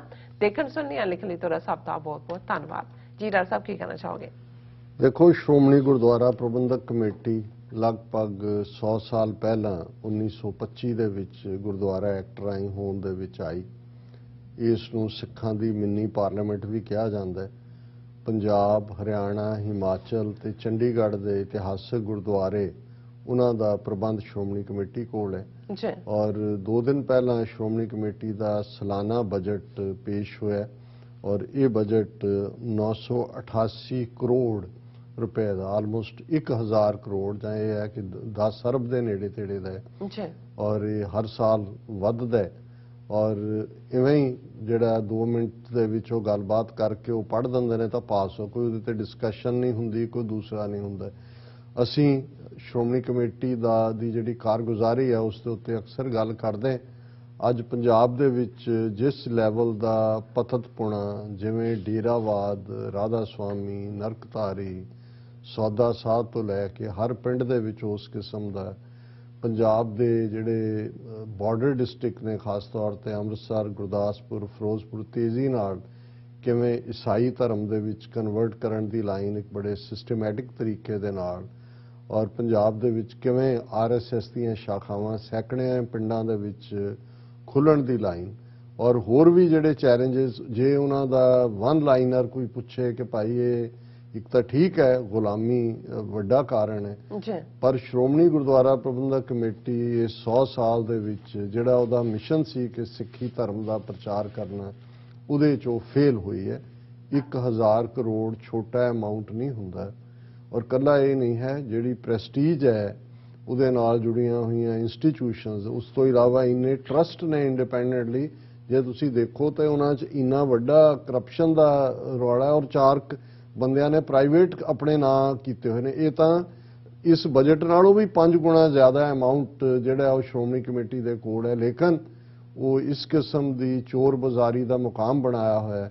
ਔਰ ਜਦੋਂ ਦਾ ਬਾਦਲਾਂ ਦੇ ਟੱਬਰ ਦੇ ਹੱਥ ਇਹ ਸਾਰਾ ਪਾਰਟ ਆਇਆ, ਔਰ ਇਹ ਵੀ ਕਹਾਣੀ ਹੁਣ ਆਲਮੋਸਟ 30 ਸਾਲ ਪੁਰਾਣੀ ਹੋਏਗੀ, ਕਿਉਂਕਿ ਲਾਸਟ ਸ਼੍ਰੋਮਣੀ ਕਮੇਟੀ ਦੀਆਂ ਚੋਣਾਂ ਤੋਂ ਜਦੋਂ ਅਸੀਂ 1979 ਤੋਂ ਹੀ ਸ਼ੁਰੂ ਕਰੀ ਹੈ ਬਾਦਲਾਂ ਦਾ ਕੰਟਰੋਲ, ਫਿਰ 1996, 97, ਫਿਰ ਉਸ ਤੋਂ ਬਾਅਦ, ਔਰ ਉਹਨੇ ਇਸ ਹੱਦ ਤੱਕ ਇਹਨੂੰ ਗਰਕਾ ਦਿੱਤਾ ਹੈ ਕਿ ਜੇ ਸਿੱਖਾਂ ਦੀਆਂ ਕੁਰਬਾਨੀਆਂ ਦੇ ਨਾਲ ਇੱਕ ਵੱਡੀ ਮੁਹਿੰਮ ਵਿੱਢ ਕੇ ਇਹ ਮੰਗ ਮੰਨੀ ਗਈ ਕਿ ਦਰਬਾਰ ਸਾਹਿਬ ਤੋਂ ਕੀਰਤਨ ਦਾ ਰਿਲੇ ਹੋਣਾ ਚਾਹੀਦਾ ਲਾਈਵ, ਔਰ ਜੂਨ 84 ਦਾ ਘੱਲੂਘਾਰਾ ਸਰਕਾਰ ਵਰਤਾ ਦਿੰਦੀ ਹੈ, ਤੇ ਜੇ ਉਹ ਅਲਾਉ ਹੁੰਦਾ ਹੈ ਉਹਨਾਂ ਲੱਖਾਂ ਸਿੱਖਾਂ ਦੀਆਂ ਕੁਰਬਾਨੀਆਂ ਜਿਹੜੀਆਂ ਇਹਨਾਂ 4 ਦਹਾਈਆਂ 'ਚ ਨੇ, ਤੇ ਉਹਦਾ ਠੇਕਾ ਸ਼੍ਰੋਮਣੀ ਕਮੇਟੀ ਜਿਹੜੀ ਉਹ ਪੀਟੀਸੀ ਚੈਨਲ ਨੂੰ ਦੇ ਦਿੰਦੀ ਹੈ। ਔਰ ਕਿਸੇ ਹੁਣ ਗੁਰਬਾਣੀ ਕੀਰਤਨ ਇਹਦੇ ਤੇ ਪੰਜਾਬ ਹਰਿਆਣਾ ਹਾਈ ਕੋਰਟ 'ਚ ਰਿਟਸ ਵੀ ਹੁੰਦੀਆਂ ਕੋਈ, ਪਰ ਹਕੂਮਤ ਵੀ ਨਾ ਕੋਲ ਪੈਸਾ ਉੱਥੋਂ ਵੀ ਪੁੱਟ ਰਹੇ ਨੇ। ਹੁਣ ਜਦੋਂ ਪਿਛਲੇ ਦਿਨਾਂ 'ਚ ਇੱਕ ਵੱਡਾ ਸਕੈਂਡਲ ਸਾਹਮਣੇ ਆਇਆ ਕਿ ਪੀਟੀਸੀ ਦੀ ਜਿਹੜੀ ਕਰਤਾ ਧਰਤਾ, ਜਿਹੜੀ ਮਿਸ ਪੰਜਾਬਣ ਨਾਂ ਦੇ ਥੱਲੇ ਜੋ ਕੰਟੈਸਟ ਕਰਵਾਉਂਦੀ ਸੀ, ਸਣੇ ਪੀਟੀਸੀ ਦਾ ਜਿਹੜਾ ਕੋ-ਆਨਰ ਨਾਰਾਇਣਨ ਕੇ ਕੌਣ ਹੈ, ਉਹਨਾਂ ਦੇ ਅਗੇਂਸਟ FIR ਹੋਈ ਹੈ ਕਿ ਕਿਵੇਂ ਮਿਸ ਪੰਜਾਬਣ ਕੰਟੈਸਟ ਦੇ ਥੱਲੇ ਐਕਚੁਅਲੀ ਬੱਚੀਆਂ ਨੂੰ ਵਰਗਲਾ ਕੇ ਉਹਨਾਂ ਨੂੰ ਦੇਹ ਵਪਾਰ ਦੇ ਵਿੱਚ ਧੱਕਿਆ ਜਾ ਰਿਹਾ ਸੀ। ਤੇ ਇਸ ਤੋਂ ਬਾਅਦ ਇਹ ਫੌਰਨ ਅਕਾਲ ਤਖਤ ਦਾ ਜਿਹੜਾ ਉਹਨਾਂ ਦਾ ਹੀ ਬਣਾਇਆ ਹੋਇਆ ਗਿਆਨੀ ਹਰਪ੍ਰੀਤ ਸਿੰਘ ਹੈ, ਉਹਨੂੰ ਜਿਹੜਾ ਉਹ ਖੜਕੀਆਂ ਈਮੇਲਾਂ, ਤਾਰਾਂ, ਲਿਖਤਾਂ ਕਿ ਭਾਈ ਬੰਦ ਕਰੋ ਪੀਟੀਸੀ ਦਾ ਇਥੋਂ, ਕਿ ਵੀ ਦਿਨੇ ਦਰਬਾਰ ਸਾਹਿਬ ਦਾ ਕੀਰਤਨ ਚੱਲ ਰਿਹਾ ਹੁੰਦਾ, ਸ਼ਾਮ ਨੂੰ ਇਹ ਧੰਦੇ ਕਰਦੇ ਨੇ ਇਸ ਦੇ ਉੱਤੇ।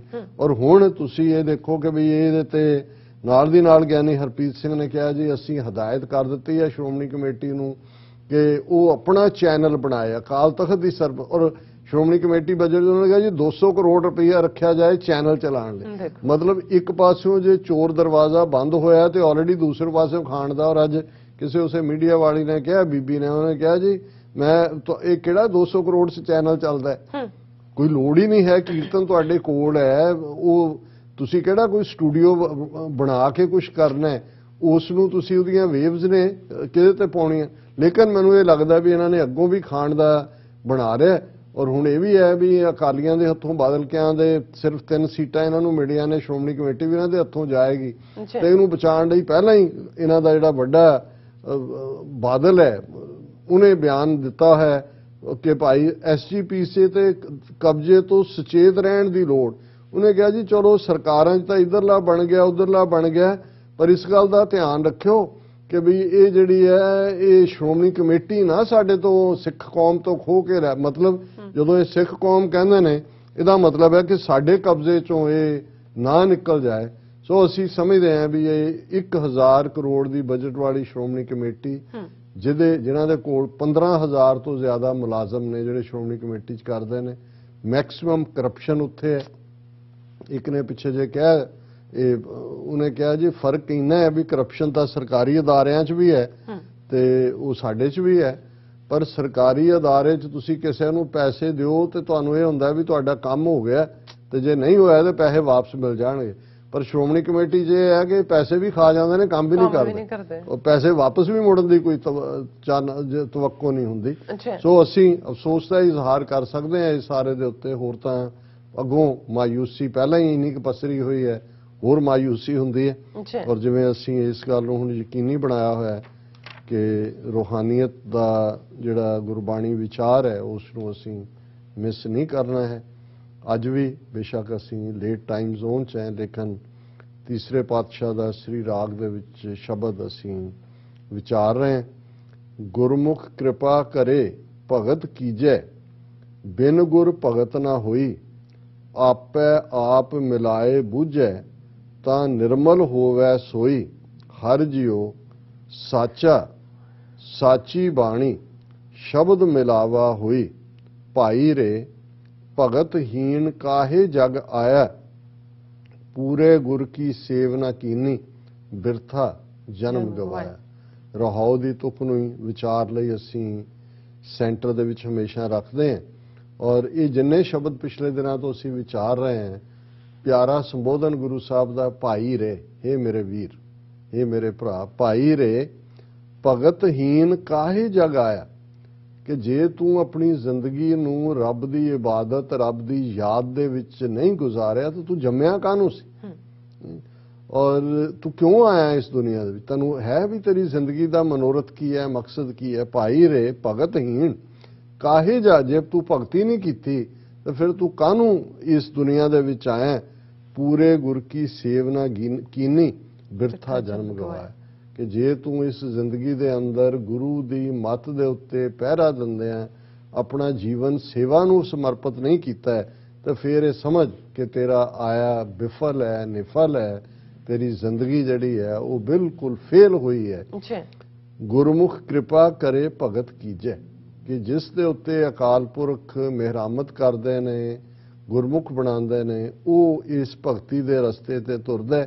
ਬਿਨ ਗੁਰ ਭਗਤ ਨਾ ਹੋਈ, ਗੁਰੂ ਦੀ ਰਹਿਮਤ ਬਖਸ਼ਿਸ਼ ਤੋਂ ਬਿਨਾਂ ਕੋਈ ਇਸ ਪਾਸੇ ਤੁਰ ਨਹੀਂ ਸਕਦਾ ਤੇ ਉਹ ਬੰਦਗੀ ਦਾ ਰਸਤਾ ਉਸ ਦੇ ਉੱਤੇ ਉਸ ਨੂੰ ਉਹ ਤੁਰਦਾ ਨਹੀਂ ਹੈ।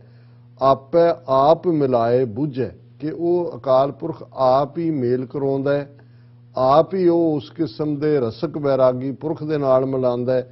ਤੇ ਜਦੋਂ ਉਹਦੀ ਰਹਿਮਤ ਹੁੰਦੀ ਹੈ ਤੇ ਅੰਦਰ ਬੂਝ ਸਮਝ ਆ ਜਾਂਦੀ ਹੈ ਤਾਂ ਨਿਰਮਲ ਹੋਵੇ। ਫਿਰ ਉਸ ਰੱਬ ਦੇ ਰਸਤੇ ਦੇ ਉੱਤੇ ਤੁਸੀਂ ਖਲੋਂਦੇ, ਸਾਡੀ ਮੱਤ ਨਿਰਮਲ ਹੁੰਦੀ ਹੈ।